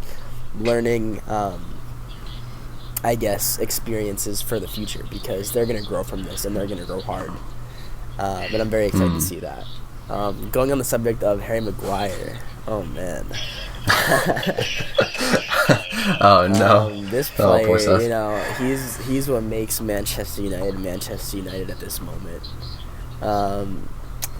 Look, all I'm going to say is that when he signed in 2019, I remember I was playing one of the FIFAs that had just come out, and I was Chelsea, and I was playing against Manchester United, and out of nowhere, Man U gets a corner on me, and I see Harry Maguire score a bicycle kick on me. And I was just like, well, what the hell? This guy is going to be good for them. And man, have I never been so wrong in my life. Oh no. Yo, oh no. His FIFA bicycle kick on me is probably the highlight of his career because Jesus, man, this guy is, oh my gosh. It's one thing when you're bad for your club, and it's another thing when you're bad for your nation. The whole reason that Harry Maguire gained so much, I guess, attention is because of how well he performed at the Euros. And after that falling apart in Manchester United, where he looked like, I don't know, a 7th grader playing, it's just oh no. I mean, it's just ridiculous that he even decided to step on the pitch in England because I mean, you would expect him to realize, dude, I'm playing bad for this big club. Do I really want to make myself look bad for my country? And that's exactly what he's doing. I would have thought that going back to international, he would have sparked himself up again. He would have done what he did initially, but I guess he's holding on to his old habits at Man United, and yeah, he's struggling, and it seemed like the team was kind of leeching off of him in that sense. They were all struggling a bit. But yeah, I mean, geez, that guy is having it rough right now. The media hates him. A lot of people hate him, including his own fan Seth. He hates him now. But yeah, I mean, disappointing from England, but they'll definitely improve, I think. And I think that will be without Maguire. I just don't think Maguire can get much better. But right now it's tough to see them lose like this because of how promising their team is. And they might not perform too well in these upcoming fixtures, especially considering that they went so far in the 2020 Euros. But they're going to learn, they're going to mature, and they're going to get experience, and eventually they will be on top again. Yeah, I mean, let's hope it goes well for England because it's not looking too well right now. Well, we got 3 more games left on the table. Let's see if we can get through these, and we're gonna talk about Germany versus Italy. Now, Germany 5-2. At one point, it was 5-0. I think this was the Germany we were expecting throughout pretty much this tournament, and they finally woke up. What do you think, Seth? Yeah, this is definitely the Germany that we all expected, and they came to play here against Italy. They were not going to settle for a 5th 1-1 draw. That was not happening again. Yeah, Germany, 65% possession, 17 shots, 9 on target. Italy, 35% possession, 14 shots, 6 on target. Please, if you want to see some beautiful attacking football, go back and watch this game, because Germany did exactly that. They played some masterful attacking football against Italy, just honestly demolishing them. And it was good to see Timo Werner score a brace, because he's, as you know, Germany's main man up top. He's been struggling a bit, so that's good for him. I'm sure it's good for his confidence. And this is the Germany we want. This is the Germany we expect. I mean, they were intense. They were quick. They upped the pace of their attack. And they just had such lovely combination plays, like in the midfield and towards the top of the 18, and they did it with such intensity and speed. It was just really good to see, especially with all the attacking talent on that Germany team. They were deadly on the counter attack, and they just kept the pressure really high on Italy, and they really kept the pressure up for pretty much most of the game too. And at the end of the day, they really just overpowered and overwhelmed Italy.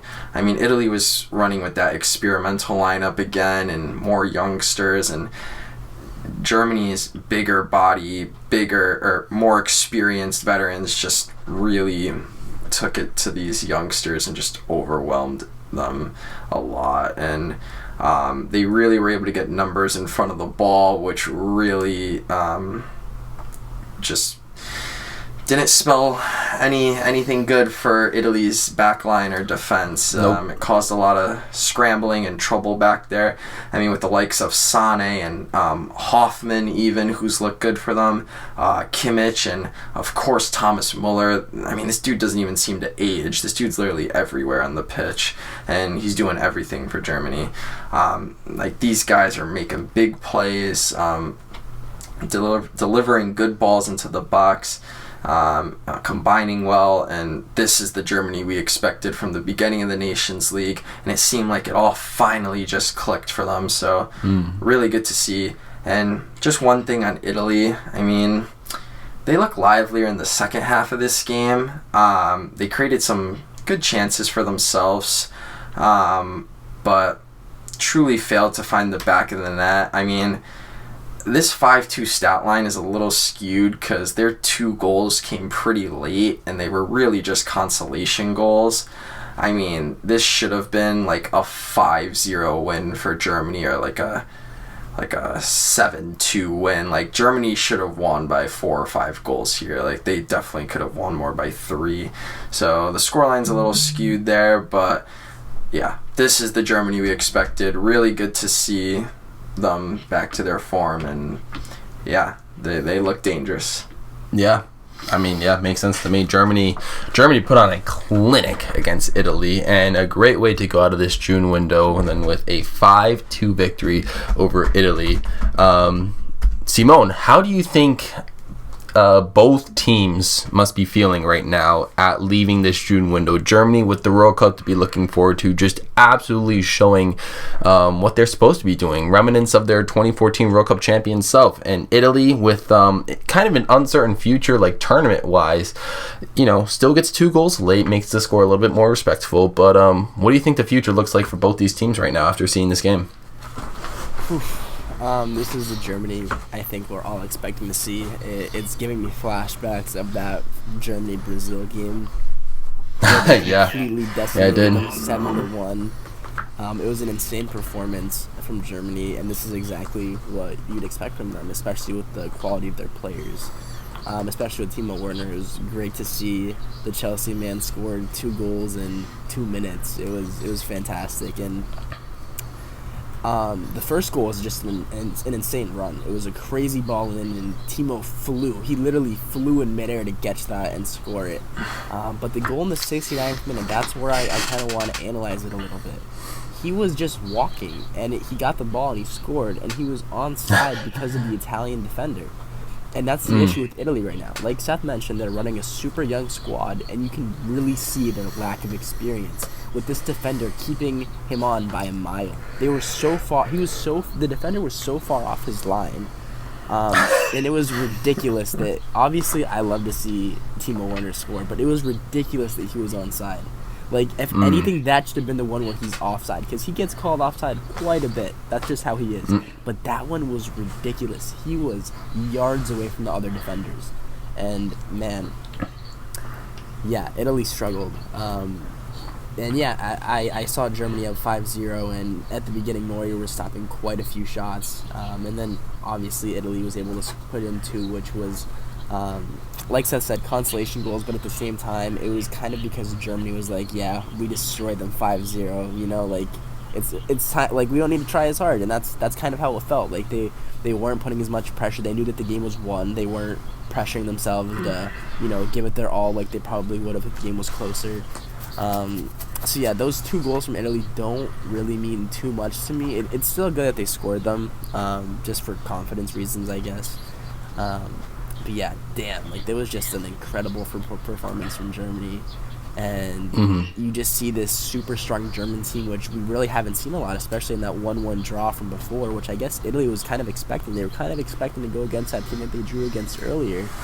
But man, they were up for a rude awakening. They were dominated by possession. Like, I'm not sure if Seth mentioned it, but 66-34. Germany had nearly 700 passes when Italy didn't even have 350. It was a crazy performance from Germany, and if they play like this, they're gonna go very far. But that's the issue, like I mentioned. These players are still pretty young on the German side, and obviously they were a lot more experienced than these Italian players. But like I said, Germany has had a lot of ties lately, and this is the issue. Sometimes they're going to have these crazy performances where you really see how skillful they are, but then sometimes they're just not going to live up to that expectation, which is going to be an issue for them in the World Cup. Because you can't rely on a team that's not consistent. And right now, despite that crazy victory yesterday, they are not super consistent. And that's just one thing that they're going to work on, that they're going to improve with time. And yes, Italy, they didn't play as good as I was expecting them to. But, I mean, hey, it could have been a lot worse, especially with, like I said earlier, all these things that have been going on for them. They lost a lot of old players. They're 2 central center backs. They don't play for them anymore, apparently. Chiellini, was it Chiellini that retired? I believe it was. Yeah. And Bonucci, I don't think he wasn't playing that game. So these two defenders, Bonucci and Chiellini, are these insanely proficient and extremely powerful and tall and aware defenders that Italy's defense has been relying on for decades now, and they don't have them anymore. And so now they're relying on these youngsters that, as you can see, don't know what the hell they're doing. And yeah, they're struggling, but I mean, hey, they're super young still. They still have a chance to change it up. Very true. Very true. Yeah, Italy's got some time. Germany looks pretty good, but like Simone said, I think we just need to see more consistent results like this from Germany if we're going to believe that they're going to make a statement at this World Cup. But regardless, let's move on quickly to our last two matches of this Match Day 4 card on the UEFA Nations League. Netherlands versus Wales. And Seth, man, deja vu, man. 2 stoppage time goals. Wales ties it up, and the Netherlands, 90 seconds later, takes the win. Takes the 2 points or 3 points for themselves. Yeah. Yeah, I mean, before we start, I just want to give myself a shout out. Go watch the last podcast. I actually exactly predicted this scoreline here. I said 3-2 Netherlands. Alrighty, there we go. He's got another one on the books. I got another good one there. So another 5-goaler prediction correct. So I'll take it. But anyways, yeah. I mean, that was crazy. What a game this was. Netherlands 59% possession, 22 shots, 7 on target. Wales 41% possession, 9 shots, 4 on target. And yeah, Gareth Bale had a 92nd minute penalty, scored it, made it 2-2. Everyone was like, all right, yeah, that's the game. A minute later, just like last time when these two teams played, Memphis Depay comes in and scores and puts the Netherlands up 3-2 and wins the game for them. I've just never seen that happen before. I've never seen that happen twice before to the same teams. Like, that's insane. Like, that was crazy to see. But yeah, just a little bit about the game. I mean, the Dutch look good. They look good early. Up front, they started 2 youngsters. I don't think they weren't playing their full A team, but they started these 2 youngsters who were pretty solid. I mean, they had good quality on the ball, good pace. They actually scored both of the Dutch's first 2 goals early on, and they really made it difficult for the Welsh defenders. So hats off to those 2 kids for really proving themselves up top there for the Netherlands. It's starting to show the depth of this team. But yeah, I mean, Wales, once again, just very dangerous on the counterattack. Brennan Johnson, who I mentioned earlier, looks very promising for this Wales team. He's another youngster that looks like he's going to be good, very good for this team. And yeah, once again, Wales just showing they can, compete with any team, keep it real close. That's what they did against the Dutch. Very, very unlucky that they didn't get a point out of this, but still they played well, and they're definitely going to be a force come World Cup time. We already know the Dutch are going to be, so don't have to explain that. But yeah, this was a very entertaining game, very good game, back and forth action. It was good to see the youngsters really shine here on both sides.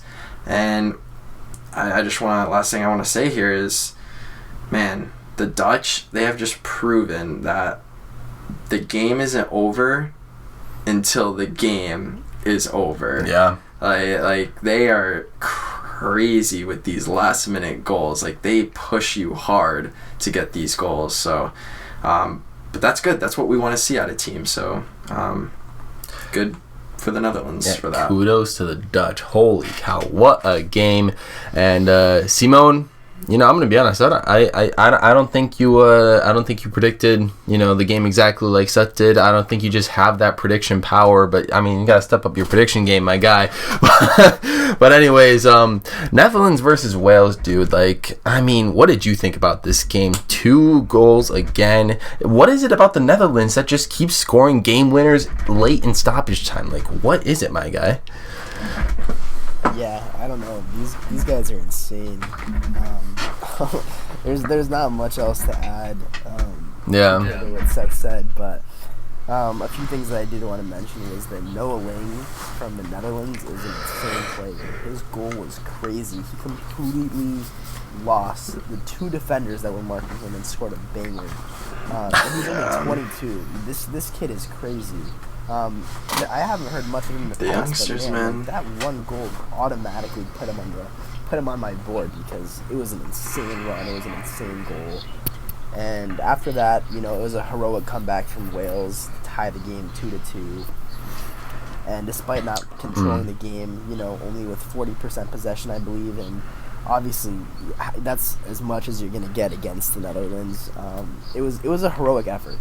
They scored 3 minutes after they conceded for the second time, and then you have Gareth Bale who comes on for that penalty kick, and he scores it. And it's kind of funny because all he does is he attempts to save Wales, and then he goes back to playing golf because Remedy doesn't want him.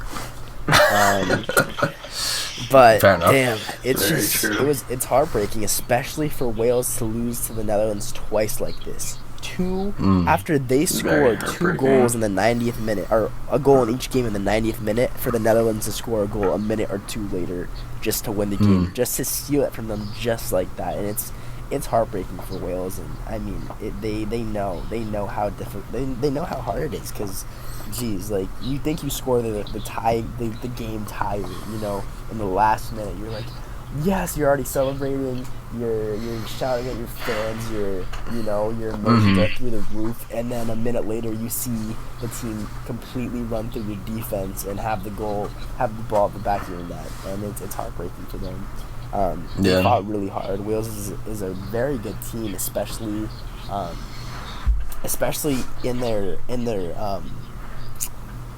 in their group, because they're playing against some pretty difficult teams. They're playing against Netherlands, Belgium, Poland, and Wales, and even though they haven't won a game, they've been putting up a fight against every single team they've played against, and that'll do them good in the World Cup for sure. They can definitely.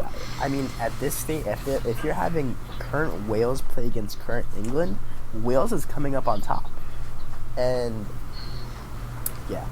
despite all those they losses, will play each other in the World Cup, and they're fighting hard, and I think that they're going to do well in the future. It was hard to watch this, but I mean, they're going to learn from these mistakes. They know that, like I mentioned earlier, you're most vulnerable after you just scored, and they proved that twice in the worst possible moments too. And so, from now on, I think after scoring a 90th minute tie winner or winner, that Wales is really going to lock up their defense and not let people get through them again the way the Netherlands has twice. That's all I have on this one. Yeah, they better before the World Cup happens. So we'll just have to see what happens with Wales on that. All right, last match of the UEFA Nations League, match day 4, and of this June window, Belgium versus Poland. Now, again, us Polacks over here, we're like, oh God, Belgium again. Let's just hope for a little bit more of a respectable result. 6-1 was very embarrassing. How are we going to recover from that? And Poland lost again, of course. What else is new? But not as bad. They lost only 1-0 to Belgium. Seth, anything different between this game? Did Poland play any better? Did Belgium just not go as hard? What happened here? Yeah, there was something different about this game, and it's the fact that Belgium didn't score 6 goals. That's true. They only scored 1. But, I think... I mean, there was just no way Poland was giving up 6 goals again, or an absurd amount of goals. I mean, they just played them, so, they were able to study them and understand, like, where they needed to fix up their defense and what tactics they maybe needed to change or formation or whatnot. But, just some stats here. I mean, Belgium, 69% possession, 12 shots, 4 on target. Poland, 31% possession, 12 shots, 2 on target. Honestly, there weren't an absurd amount of chances. There were a few from both sides. Probably a little bit more from the Belgians, but Belgium definitely like controlled this game from start to finish, which doesn't really surprise me or shouldn't surprise anyone. I mean, because of the lack of chances, I think of the lack of chances in the game, I think Belgium had the better ones though, and yeah, they were able to just find the back of the net on one of them with the Batshuayi header, and it was enough to get all 3 points. They actually did have a goal that was disallowed by offsides from Eden Hazard, which would have made it 2-0, but obviously that's not how it went, so it was just 1-0 Belgium there. And honestly, with Lewandowski returning to the lineup for Poland, they still struggled to really create a lot of attacks, but they did have a few really scary moments. I mean, they had a couple of dangerous ones where one hit, Lewandowski crossed it in. I can't remember who he crossed it into, but the guy hit the post. This was towards the end of the game. It was so heartbreaking for Poland. It took them till really late to really start getting some chances going, but they created a couple dangerous ones, but they just got a bit unlucky, and Belgium were the better team in this game. But Poland were definitely better defensively this time around. Obviously, holding Belgium to just 1 goal rather than 6 is a lot better. But Belgium definitely should have won this game. They did. And, just more respectable this time around. So, fair game. Kudos to both sides. And, Belgium got this win. That's pretty much exactly what happened. Poland, didn't allow themselves to get massacred as badly as they did the first time. So, Simone, anything strike out to you in this game for either team, Poland or Belgium, that was different than the last time they played against each other, or anything to note regarding these two teams heading into the World Cup that's based off this performance? Yeah, this is how I expected the game to go on June 8th, but obviously I was surprised with that 6-1 scoreline. But yeah, this is what I was really expecting from this game. Poland definitely improved a lot, despite not scoring like they did in the previous game against Belgium. They only lost by 1 instead of by 5, which is a big improvement.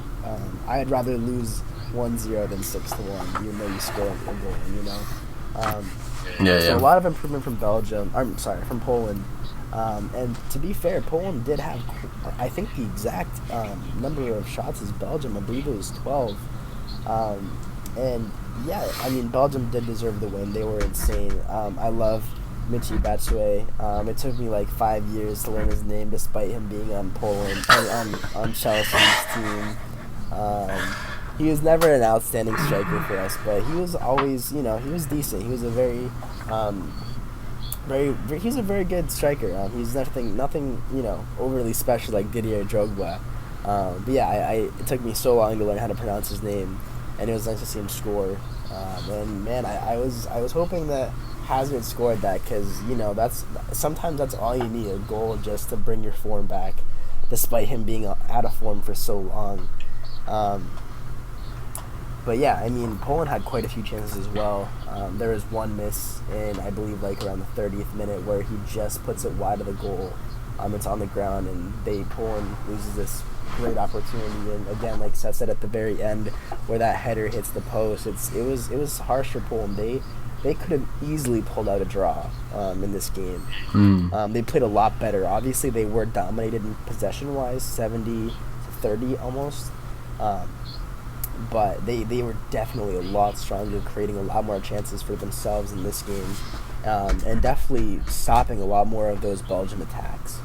I'm going to agree with Seth. Belgium definitely did deserve the win, but I would not have been surprised if Poland was able to pull out one goal to tie it, because, man, they did deserve at least one, because they fought hard. They did fight very hard.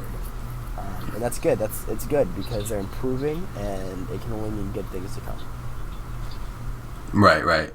Yeah, it'll be very interesting to see both of these teams' future, both in the Nations League and in the World Cup. But guys, that's it.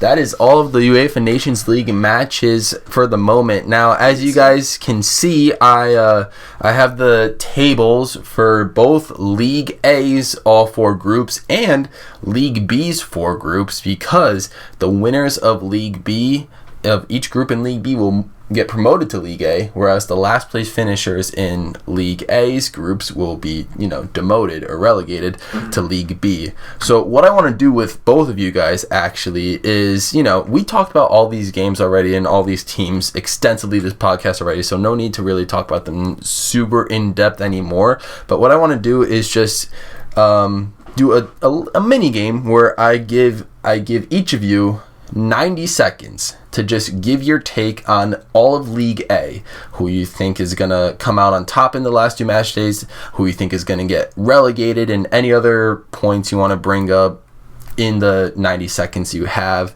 And then for League B, I just want a 30-second take of who's winning and who's going up to League A. So Seth, we're gonna start with you, and the 90 seconds start now. Your assumption on League A. Yeah, so starting with Group A1, I've been saying it all day or every podcast. Denmark's gonna win this group. Denmark's gonna go through. Croatia's pretty close on points, but I don't see them passing Denmark. I don't see Austria doing it either. Denmark is going to win this group, in my opinion. And now, who's going to get relegated? Oh, man. I'm going to say Austria. I think France is going to understand the position they're in, and I think they're going to rebound big time in the September window. But it wouldn't surprise me if it was France that got relegated. But I'm gonna say Austria right now. But Denmark's winning Group A1. Group A2. I'm going Portugal to win this group. I mean, maybe a little biased as a Ronaldo fan, but I would just love to see that happen. I think Portugal could. I think it's gonna come down to that last game between Portugal and Spain. Portugal's gonna win it on the last day. And beat Spain for that last spot. And then, honestly, I see Switzerland getting relegated still. Even though they got that win, it was still kind of a sloppy win. I mean, I think the Czech still look better than them and will be able to stay above them. So I got Portugal winning that group and Switzerland being relegated. Group A3, this is a very interesting one. Reminds me of 2014 World Cup with Costa Rica winning the group with Uruguay, Italy, England. But I got Germany winning this group at the end of the day. I think they just look really good right now. And I think, I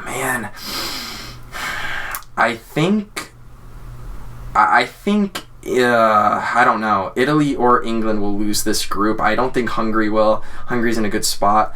But I want to say...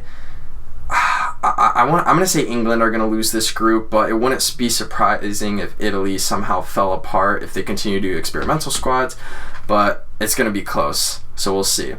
But last group here, Group A4, I'm going with the Dutch to win the group. They've looked so good this whole time. I think Belgium will keep it close, but I think the Dutch are going to pull it out at the end. And then, it's going to be close between Wales and Poland. It's going to come down to that matchup.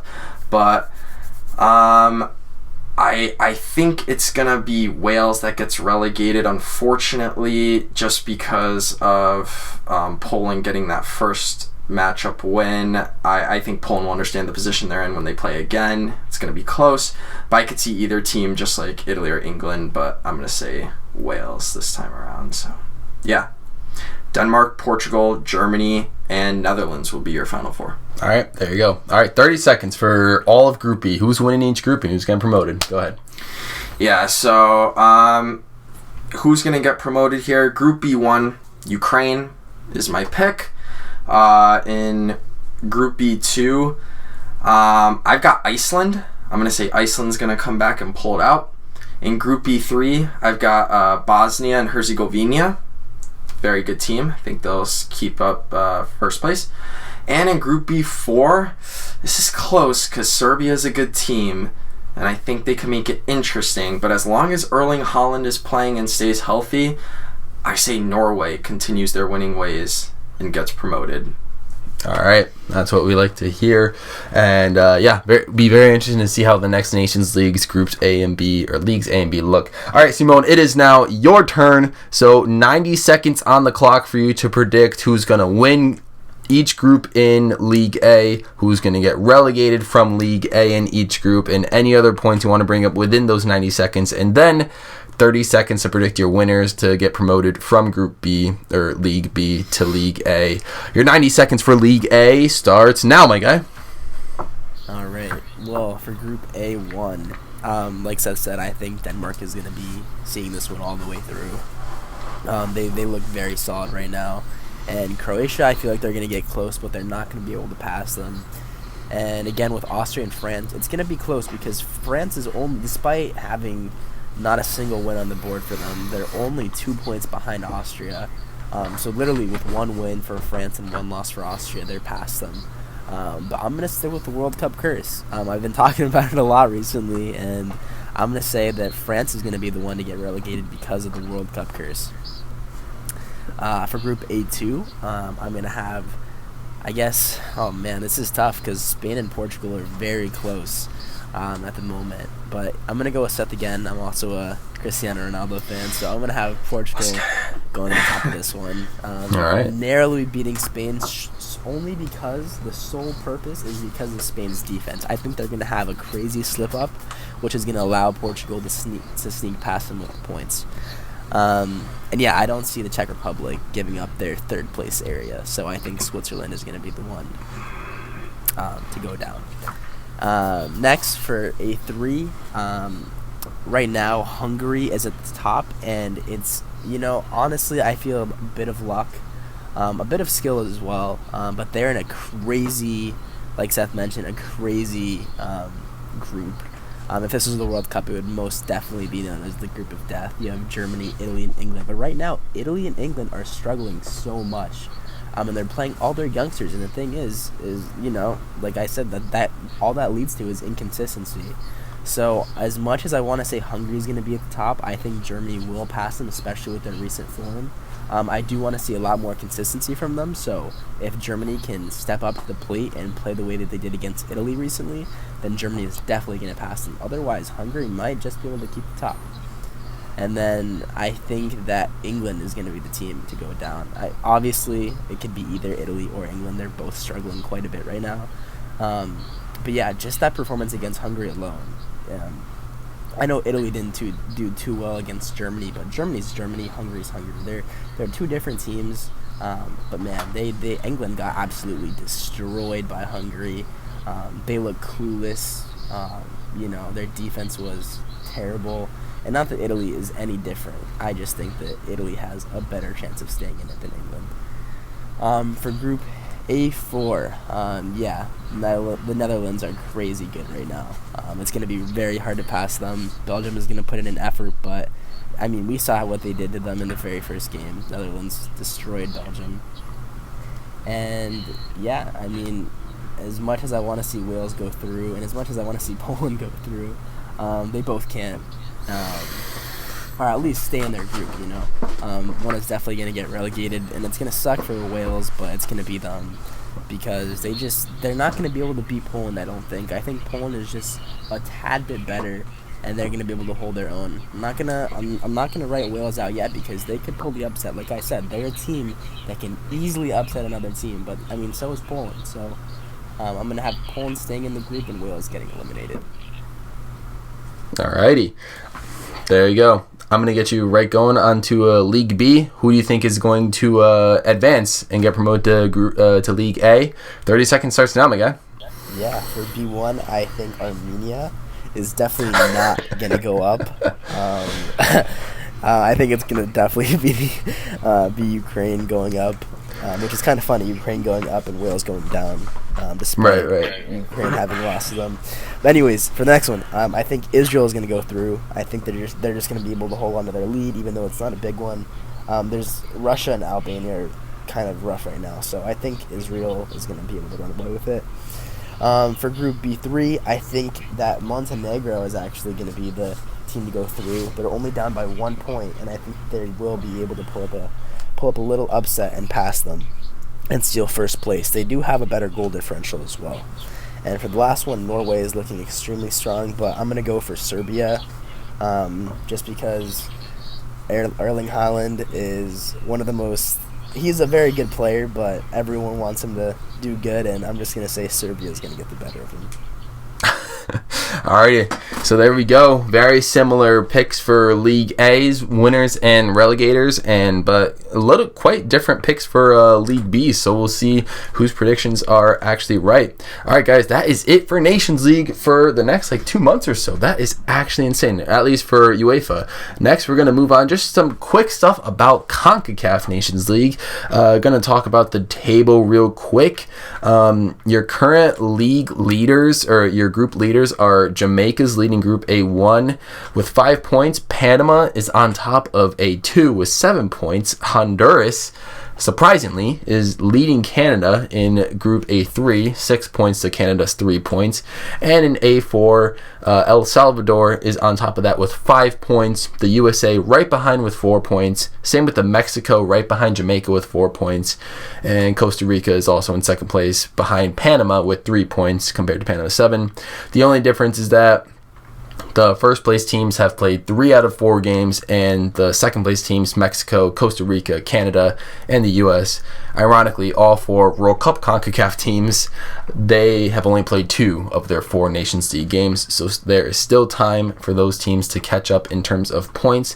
And I just want to specifically highlight the United States performances. There are 2 games because, Seth and I were, we're American. We've watched the games. So, Seth, just a quick little rundown on the USA's domination of Grenada, and then the pitches domination of the US and El Salvador on last night. Yeah, so just to start with USA versus Grenada, just absolute domination, 5-0 win for the USA. USA had 67% possession, 25 shots, 10 on target. Grenada, 33% possession, 3 shots, 0 on target. Oh, no. And, hey, give it up to our boy Jesus Ferreira. 4 goals in that game. I mean, he just he's trying to make a statement because the U.S. are trying to figure out who their number 9 in Qatar is going to be this year. And he wants to be that guy. So that was a big statement game for him. It was a slow start for the U.S., but right before halftime, we were able to find the back of the net. And then in the second half, we just went crazy and scored 4 more goals.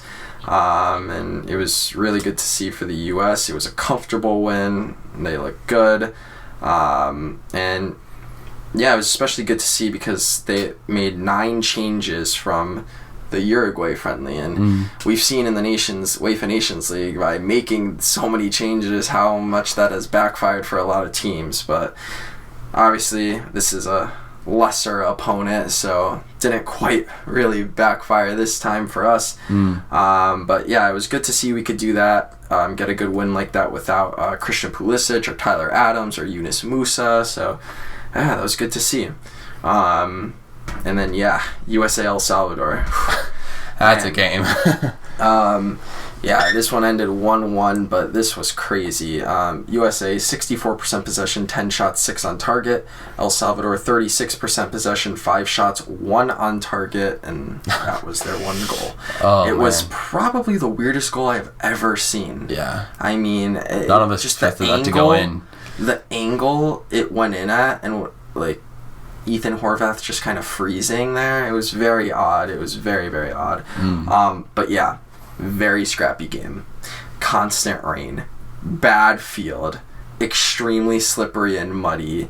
It made for a very frustrating afternoon for both teams. But, hey, the U.S. didn't give up. They kept on pressuring. They got numbers up the field. And then Jordan Morris came up clutch at the end, rose up for a beautiful header goal in the 91st minute to salvage a point for us against El Salvador. I mean, it really is hard to analyze this game just because of those conditions. Like, it was just 2 red cards too. Yeah, 2 red cards. It was just very sloppy, very scrappy. It was just one of those brawl-like games. But what this game did show was the heart of the U.S. and that they can really play against anyone in like the worst conditions. And it also showed what a captain Christian Pulisic is, because he didn't need to play this game. I mean, a high talent, Premier League talent like Christian Pulisic, why does he have to play in a muddy, rainy game? The announcers were talking about this during the game. Why does he have to play in a muddy, rainy game in El Salvador on the final day of the international window?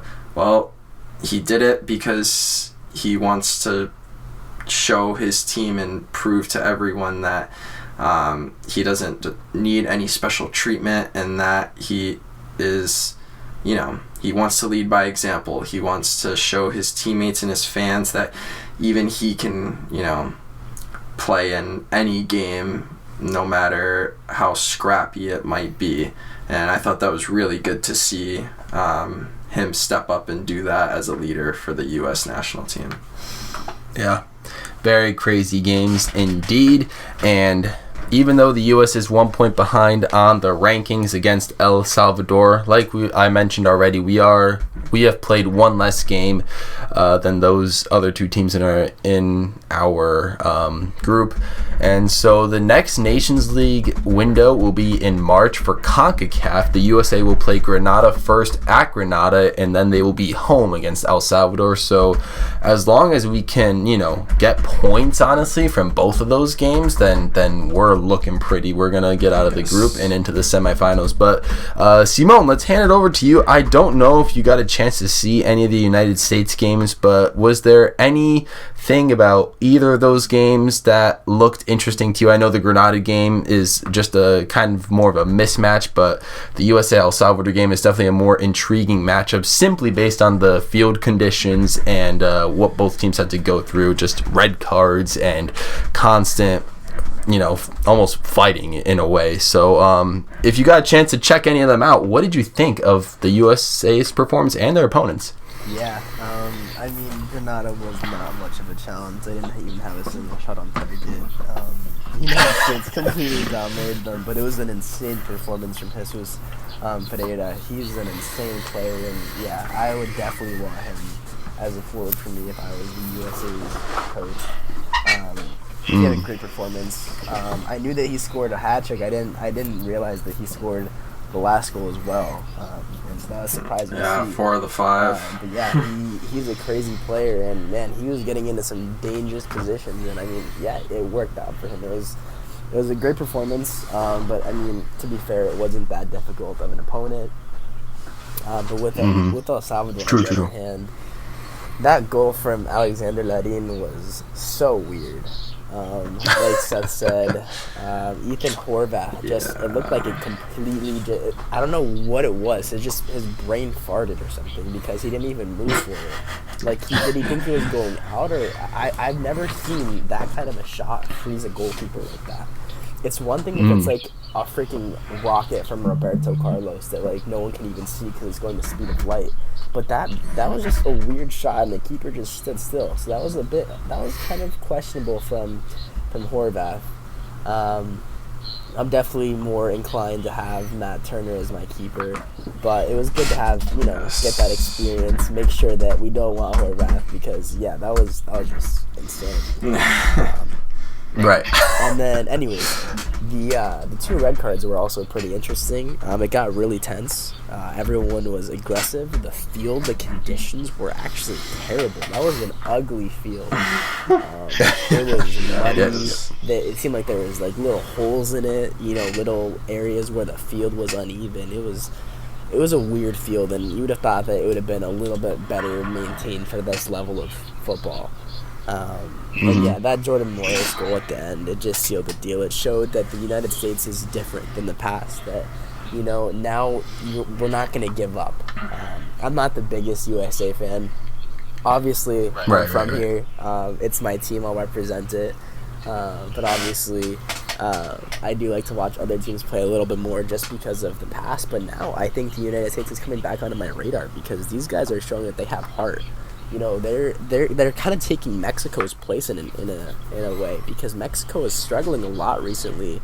And back then, only a few years ago, it was kind of the opposite. Mexico was always dominating the United States, and now it's the other way around. And now the United States is the team that seems to be giving more heart than Mexico is, especially in these recent games. And so, I'm definitely inclined to watch a lot more of these USA games, and they deserve that tie because they're fighting hard, and they're going to do well. USA is starting to dominate CONCACAF. Yeah, couldn't have said it better myself. So what a performance. Both teams, I think, deserved that point. And the U.S., definitely deserved a point as opposed to surrendering 3 to El Salvador. That would have been brutal. But anyways, Nations League is looking pretty solid at the moment. But CONCACAF's Nations League, for some reason, will have to be on hold all the way until March. So we will get back to you whenever that happens. And Simone, just going to let you know that if I was in goal for the U.S., that El Salvador goal would not have gone in. Am I right? Or Absolutely. Okay, I just won't talk anymore. All right, well, anyways, moving on. We're going to move on to our last 2 matches of the podcast. These are the World Cup qualifying matches, the last 2 spots available. Last week, or a week and a half ago, we saw Wales, rise over Ukraine, and much to the dismay of the neutrals, Wales gets in that World Cup spot. But we still had 2 more World Cup spots to go, and one was in Group D with France, Denmark, Tunisia, and the other was in Group E with Spain, Germany, and Japan. This first match, oh boy, don't even know if we want to get into it, but this first match was the Intercontinental Playoff 1, CONMEBOL versus AFC, Peru versus Australia. Just an absolute stalemate right until the end. It seemed like the entire game, and we're gonna Simone's gonna get the baton for very for personal reasons, which I'll bring up later. But I'm gonna hand it off to Seth first, just to get some talking points out of the way. Yeah, so obviously I'll be kind of brief here because I know Simone's got a lot to say about this game as a Peru fan. But I just want to start by saying that I'm just very surprised. I mean, you go back and watch our other podcasts, and I said whether it's Australia or UAE, Peru is going through. And I'm kind of shocked now. I must have either overestimated Peru or I just completely underestimated Australia. I mean, I don't know. I'm very interested to hear what Simone has to say about that. But I was definitely shocked by the result. So just some stats here. Peru, 53% possession, 10 shots, 1 on target. Australia, 47% possession, 11 shots, 2 on target. Both teams oh my gosh. very much struggled to hit the target. Obviously, we all know Australia won in penalty kicks 5-4. But yeah, it was, like you said, very much a stalemate up until the end. I mean, both teams really had limited opportunities in this game until probably the last 10 to 15 minutes of regular time. That's when it started to really open up. And it kind of opened up a bit more for Australia there at the end. They had a good chance to win it, both at the end of the 90 minutes and at extra time. They definitely seem to have a bit more chances than Peru in terms of winning it, but Peru probably had the best chance of winning it late in extra time with Edison Flores hitting the post with a beautiful header. Very unlucky not to go in deep in extra time. And then I know Simone's going to talk about this. It's just the last point I want to bring up, and then the floor is all his. But, man, Australia's keeper his antics in that penalty kick shootout, they were just pissing me off, and I don't know why, but I thought it was very odd that not only once but twice he was asked by the ref to stay on his line. So I feel like that's a little questionable, and I'm really curious to see what Simone has to say about it. So the floor is all yours, my guy. Yeah, Simone, before I pass this one off to you, my guy, I just want to say a couple things myself, and it's as Seth and I were watching this game, I mean, we felt pretty heartbroken ourselves after, going through all, like, almost 3 hours of game. Now, yeah, for you guys that don't know, you're watching our podcast if you've made it this far. Simone, I mean, his whole family is Peruvian, so Simone by heart is a fan of Peru, is Peruvian himself. And Seth and I mean, we're family to Simone. We love Simone and support him. We're glad he's on the podcast. We're like the three most probably passionate soccer fans in this family, and we feel like all three of us deserve to get a chance to see our teams represented at like the biggest stage of all time. So seeing that game go down and seeing one of our brothers' teams just not pull it through in the most unlucky and heart-wrenching way possible just really tugged at our heartstrings. So hopefully, Simone, in your way, that there will be, even though Peru's not going to the World Cup, that you'll still be able to enjoy the World Cup and all the matches that they'll have to offer come November and December. But yeah, we feel for you, man. And for everyone else that, I was reading some comments online, for everyone that was saying that Peru had a wasted slot, it should have been Colombia or Chile because they have better national teams. Well, y'all can just screw off because Peru got that spot. They fought for it hard in qualifying, and they just outright beat Colombia and Chile for that 5th spot. So, yeah, there will be more CONMEBOL chances come 2026 and beyond. So we fully believe Peru will take advantage of that. But, man, it was just very heartbreaking for us to see. And, Simone, all of our apologies for you. But, yeah, how do you take the floor, my guy? I just wanted to let that out myself. But, yeah, you watched the match too. What's your thoughts on your team, my guy? Yeah, well, to start, in the rudest way possible, Andrew Redmayne, Australia's number 12, is the biggest fucking bitch. I'm sorry. Couldn't have said it better ourselves. I don't tend to get that upset at games. And obviously, I was going to be upset if Peru lost either way. But the fact that this keeper had the audacity to make that little performance is incredible to me. And the fact that he didn't get called out by the ref or at least booked for that is also ridiculous. Mm-hmm. Before I get too heated and I get into that, I just want to say, yes, since you guys are from Poland, I'll definitely root for Poland any day of the week. And I appreciate you guys going for Peru. They did fight very hard. I told you guys that they played against Colombia and they had like 1 or 2 shots when Colombia had like 20 or 30.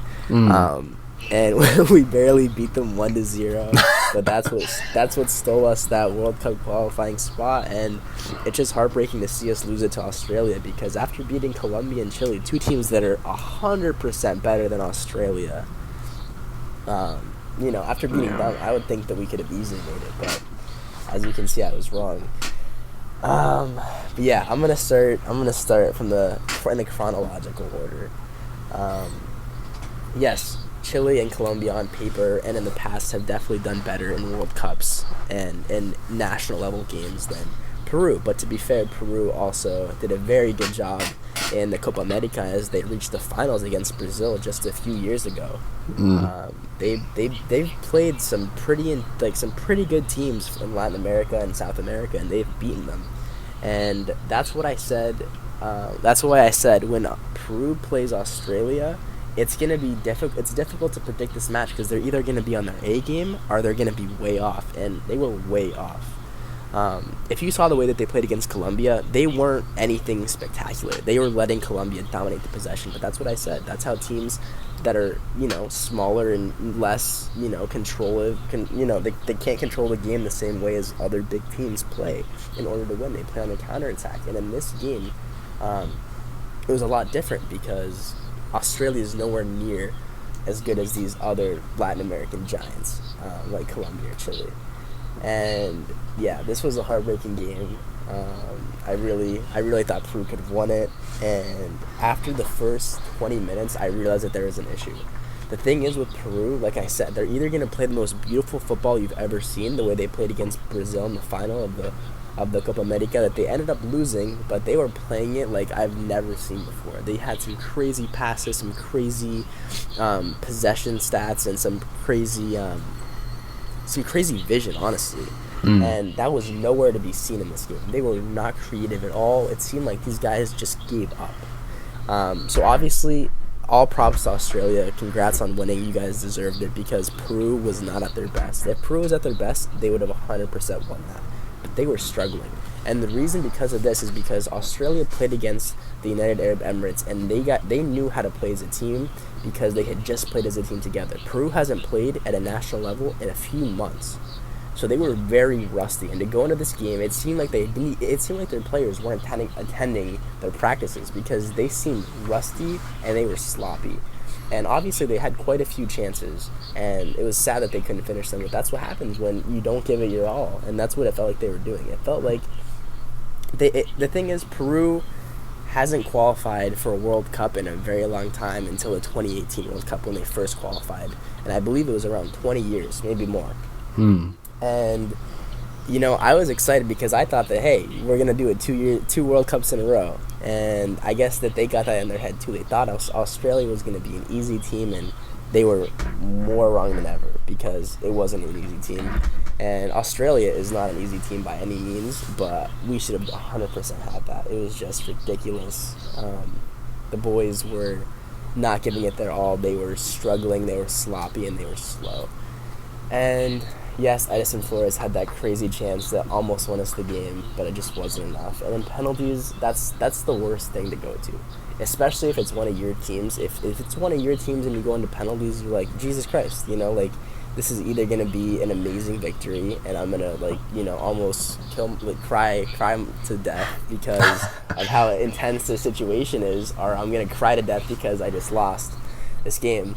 And that's essentially what happened, because after Australia missed that first penalty, after Gallese saved it, I was like, you know what, there's no way Peru is on their game. They might have messed around in the first 120 minutes, but in penalties, they're not going to play. And, oh my gosh. And then as soon as I see Andrew Redmayne come out and do his little dance, I'm expecting to see a Kepa performance.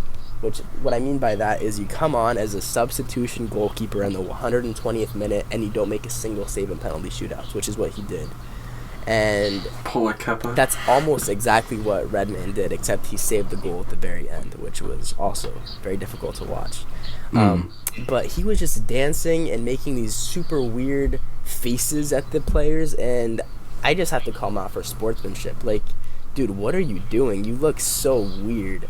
And I've seen him jump off he was off his line a few times, and for me, one of the biggest issues is that penalty that the Peruvian player missed, he missed I believe it was his 3rd or 4th penalty that they missed, and it hit the post. And yes, he hit the post, but the keeper was off of his line, and automatically that should mean a retake penalty, but they didn't even check the VAR. That's the first issue right there, the penalty shootout. Is that despite him hitting the post and the keeper not saving it, he wasn't on his line, and automatically any good referee is going to call that out, because that's not how it's supposed to be. They make themselves bigger, and that's it's not how a penalty is supposed to be taken. And obviously he does some questionable jumps and twirls, which are ridiculous, that I've never seen any professional keeper do. It seemed like he was playing against his middle school friends. That's something you'd see from a child, and it was pathetic. And I'm going to be so happy to watch Australia fall out of this World Cup, because they are going to get screwed. And, man, holy cow. It was just sad. I mean, Peru, they tried, but the thing is, they had their last penalty taker. He was a kid. This guy has no experience, and the pressure got to him, and that's why the keeper saved it. That's the thing. If you're doing those little stupid dances against a veteran or someone that has been playing for a while, then you're never going to save it, because you look stupid, and they know that you're just doing that to make up for your lack of confidence. But when you're playing against someone that's young, like our last penalty kick taker, that's who you're going to get to, and that's exactly what happened. that jumping around bullshit is what caused that kid to miss that penalty. And because of that, Australia won it. And that's honestly the fault of the Peruvian coach for putting in a youngster like that as the number 6 penalty kick taker. Because that's just not how it should be. He should be one of the very last ones. You need all the experienced ones going first. And yeah, I mean, there's not much more I can say except that the Peruvian coach made a lot of mistakes with the lineup. The Peruvian players didn't look like they were giving it their all.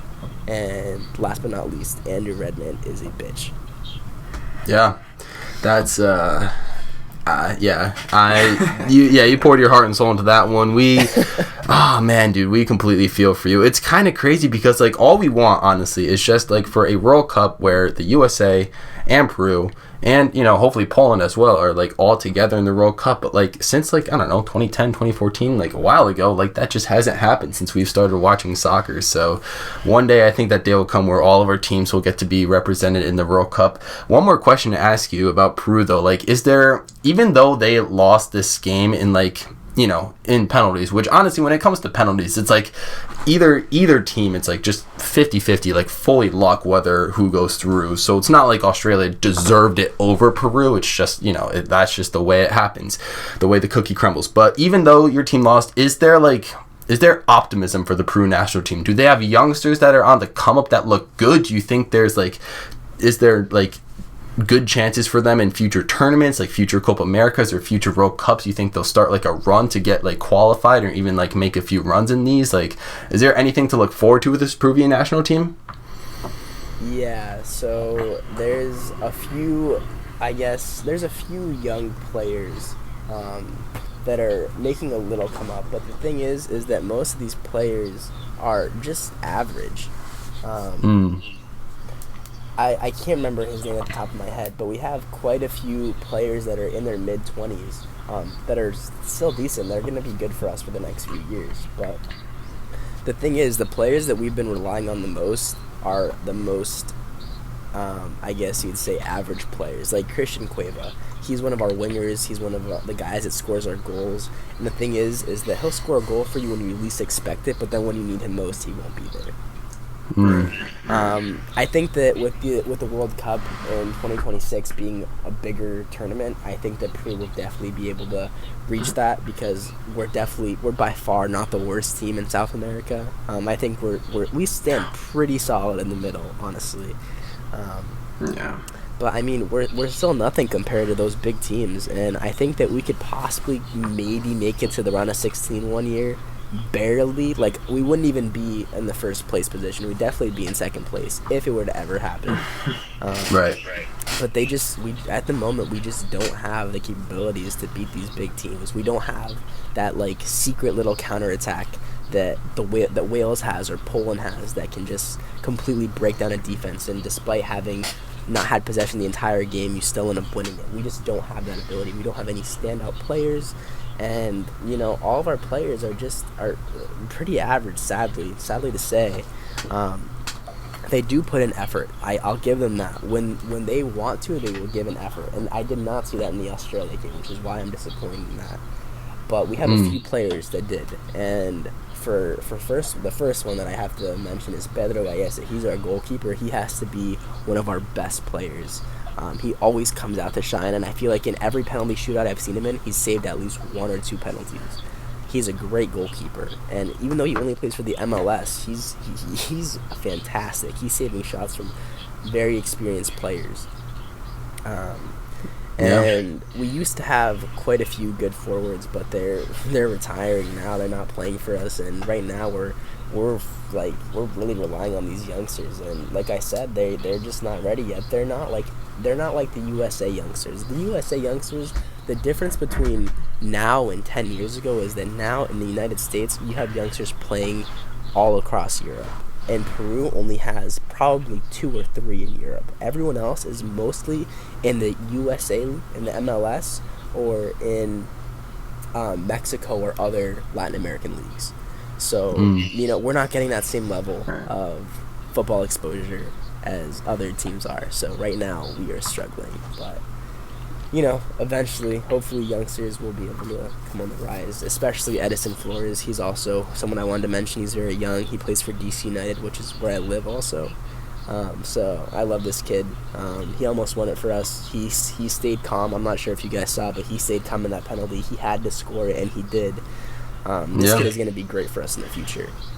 But besides him, there's not too many people that are going to live up to that extent. Pedro Gallese and Edison Flores. Those are the two guys you need to know. I like I said earlier as well, I love Andre Carrillo. He's one of our best players, but he did not show up in that game at all. And yeah, that's kind of what you have to expect from Peru. Right. Well, makes sense, Simone. Glad we were able to get you to talk about your team. And, whenever Peru, the national team, is on TV playing a game, just know that we'll always be rooting for them and for you. And, hey, you never know. I mean, just look at teams like Canada. They really had nobody, but look, they're in the World Cup now. You can even make that argument for Denmark and, a couple other teams that are in the World Cup, even though they didn't historically have, great teams before. I think Peru's fortunes could change in the near future, and we're really hoping for that for you, my guy. But for sure, that's exactly what anyways, happened in 2018. Yeah, 100%, bro. But anyways, let's move on to the next World Cup qualifying game, the last matchup of this podcast, because this podcast is going quite so long. I'm surprised my camera hasn't died yet. But let's talk about Costa Rica versus New Zealand, a match, honestly, I was kind of, I didn't really care who won, to be honest with you. I'm glad we got a CONCACAF brother in the World Cup. Always, more CONCACAF representation is nice. But, at the same time, I also felt like there's no OFC representation at all, because Australia moved to AFC, but no team in the OFC was making the World Cup, and this was the one shot for a team from the OFC to make it, and that would have been represented by New Zealand, and New Zealand didn't get it done. Costa Rica won 1-0 on a third or fourth minute just squeaker into the bottom right corner, and New Zealand, man, bad luck for them. They had quite a few things not go their way. They had a goal disallowed, and they had a red card. I would say the goal disallowed was a lot more questionable than the red card, looking back on it. But it's not my opinions to give. Seth, talk about the game, my guy. Yeah, so I don't know. I don't know what happened in these World Cup qualifying games, because I did the exact same thing in this game that I did in the Peru-Australia game. I said Costa Rica was going to win this game kind of easily. And that wasn't the case. Yes, they won it, but it wasn't easy. And honestly, they weren't even the better team. They got lucky. And I don't say that often, but they actually got lucky. Costa Rica, 33% possession, 4 shots, 3 on target. New Zealand, 67% possession, 15 shots, 4 on target. And Joel Campbell's early goal in the 3rd minute is really what helped Costa Rica qualify for this World Cup, because if they didn't get that, well, it wasn't a lot. I mean, it was a good goal, but if they didn't get that, I don't think they were scoring again, because New Zealand was just on the front foot for most of that game, and New Zealand will really feel hard done by that VAR call that you mentioned. Chris Wood's goal being disallowed due to a foul in the build-up, which was kind of questionable, and also the red card too that left them with 10 men. You said it already too. I mean, it just wasn't going New Zealand's way at all. Costa Rica severely struggled in this match, but luckily at halftime they made some substitutions and went to a back 5, which helped, because New Zealand were being very threatening, and this kind of proved key for Costa Rica to bring in these subs and switch the formation. So, especially because of how dangerous New Zealand were looking and how dangerous Chris Wood was looking on all his attacks. Every time he got the ball at the top of the 18 or inside the 18, it was very scary. And he came close to scoring on multiple occasions, along with the New Zealand team in general. And yeah, it was good quality football at the end of the day by New Zealand. They were lethal on pretty much all their attacks, had some really dangerous crosses and deliveries. And honestly, they were just very unlucky to not win this game. But football can be a cruel sport like that. So, yeah, unfortunately, New Zealand didn't win it. There's not going to be Oceania representation at this World Cup. But congrats to Costa Rica. They made the right changes when they needed to, and they held on for a tough 1-0 win. Yeah, honestly, this game was crazy. New Zealand, super unlucky. I feel like they're kind of in a similar boat as Peru, where like they just couldn't quite get it done. A very heartbreaking way to get out of the World Cup, or to not qualify for the World Cup finals, as you can say. But I do think they got quite a bit of youngsters and players that if treated right can grow and make New Zealand actually a pretty special team like that. You don't normally see from the OFC at all. So, Simone, I don't know if you got our text, but our headphones died, which is where we were able to talk to you in quiet. But now we're gonna have you on speaker for this last match, just so we can get this one set in stone and call the podcast a day. But your thoughts on the Costa Rica-New Zealand game? Costa Rica secures their spot in the World Cup, and how do you feel about the way this game went?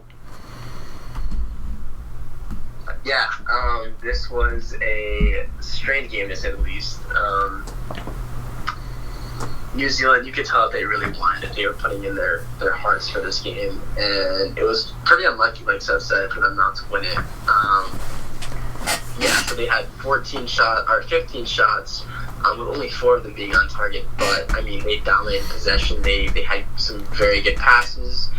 Especially compared to Costa Rica's. Costa Rica's passing was pretty mediocre, honestly. I mean, I guess Costa Rica, what they did was they pulled parked the bus, Manchester United style, honestly. Yeah.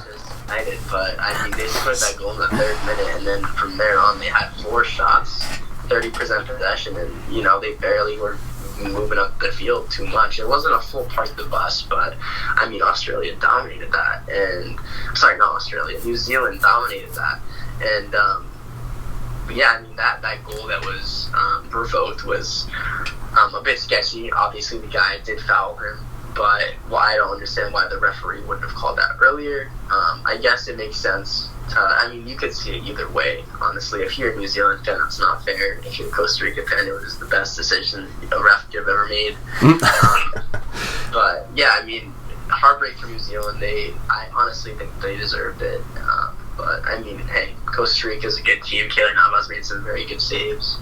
And, yeah, I mean, congrats to Costa Rica for going through. But, I feel bad for New Zealand because they really did fight hard. Yeah, and I think that's pretty much how all neutrals feel.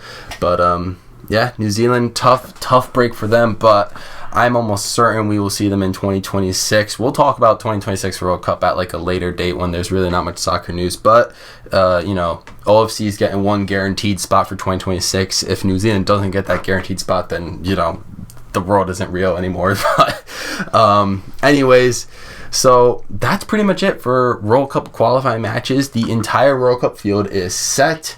That's it for the international window in June. And to end off this podcast, you guys see the list of the World Cup groups. They're all finalized now. There's no more, playoff placeholder teams. Every group is set. So I'm going to give each of you guys just 60 seconds. Just highlight one group, like why you think that group is like going to be so special during the World Cup, during their group stage matches, or like which group you're looking forward to seeing the most, and which team in general, within that group, you have your eyes on. So Seth, I'm going to start with you.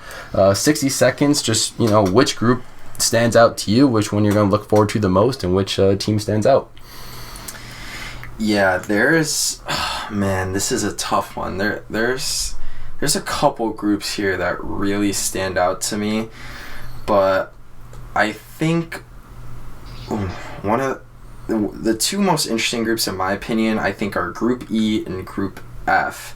Those are two interesting groups there, but I'm gonna focus here on Group E. I think it intrigues me because you have two giants with Spain and Germany, and then you have a couple of wild cards in there in Costa Rica and Japan, but we've seen what Costa Rica can do against these giant teams in the World Cup, and it's a little bit scary. And we've also seen what Japan can do against these teams.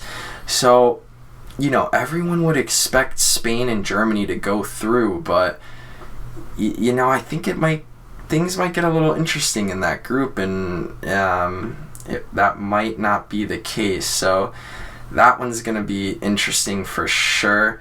But I'm not going to talk about these two groups, but they're just two other groups that I think are probably the two next interesting groups. But Group F, I think, is very interesting as well. And I actually think Group H has a little bit of history to it. It's very interesting. Some of you soccer gurus will know what I mean when I say history within that group. So but I think Group E is definitely a very interesting one to keep an eye out on. Alrighty. Simone, 60 seconds for you on the clock. Is there a group in this World Cup that is that speaks out to you? That's the most intriguing, the one you're looking forward to watching the most? What team has your eye? What you got, bro? Yeah. Well, just before I start real quick, my recording ended at minute in 2 hours and 36, but I'll tell you about that later. Just wanted to apologize for that. Oh yeah, no worries, no worries. But yeah, so I think Group B is definitely going to be interesting with England, USA, Wales, and Iran playing. But the thing is, for me, the top group, I guess it would also be known as the Group of Death. I'm not sure if other people would consider it, but for me, Group E is going to be the most interesting one. You have Spain, Costa Rica, Germany, and Japan. And arguably for me, Japan is the best team in Asia at the moment. And then you have two giants like Germany and Spain against Costa Rica, who is a surprising underdog in these World Cup tournaments. So I think this is going to be the most interesting group to watch. I think it could go any way, honestly, because I've seen Japan crushing teams in Asia with 14-0 games, 10-0 games. They're going insane. And obviously, we know Germany and Spain, they're struggling a little bit, but they're still very good teams. And yeah, I mean, this one and Group B and F are the ones that I'm going to be looking out for the most.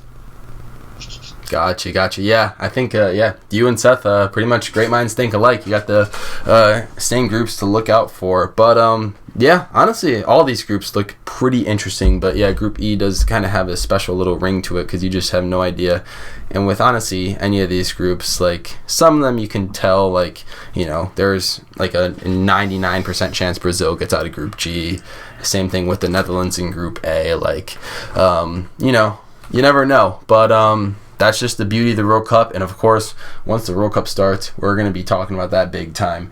But, guys, just want to thank you guys if you've made it this far, for listening to the podcast. This is episode 5. We made it through the entire international break in June, and then who knows what we'll be talking about next week on episode 6. But we will be back with the Squad Goals podcast with some thoughts in mind. And thank you guys for tuning in.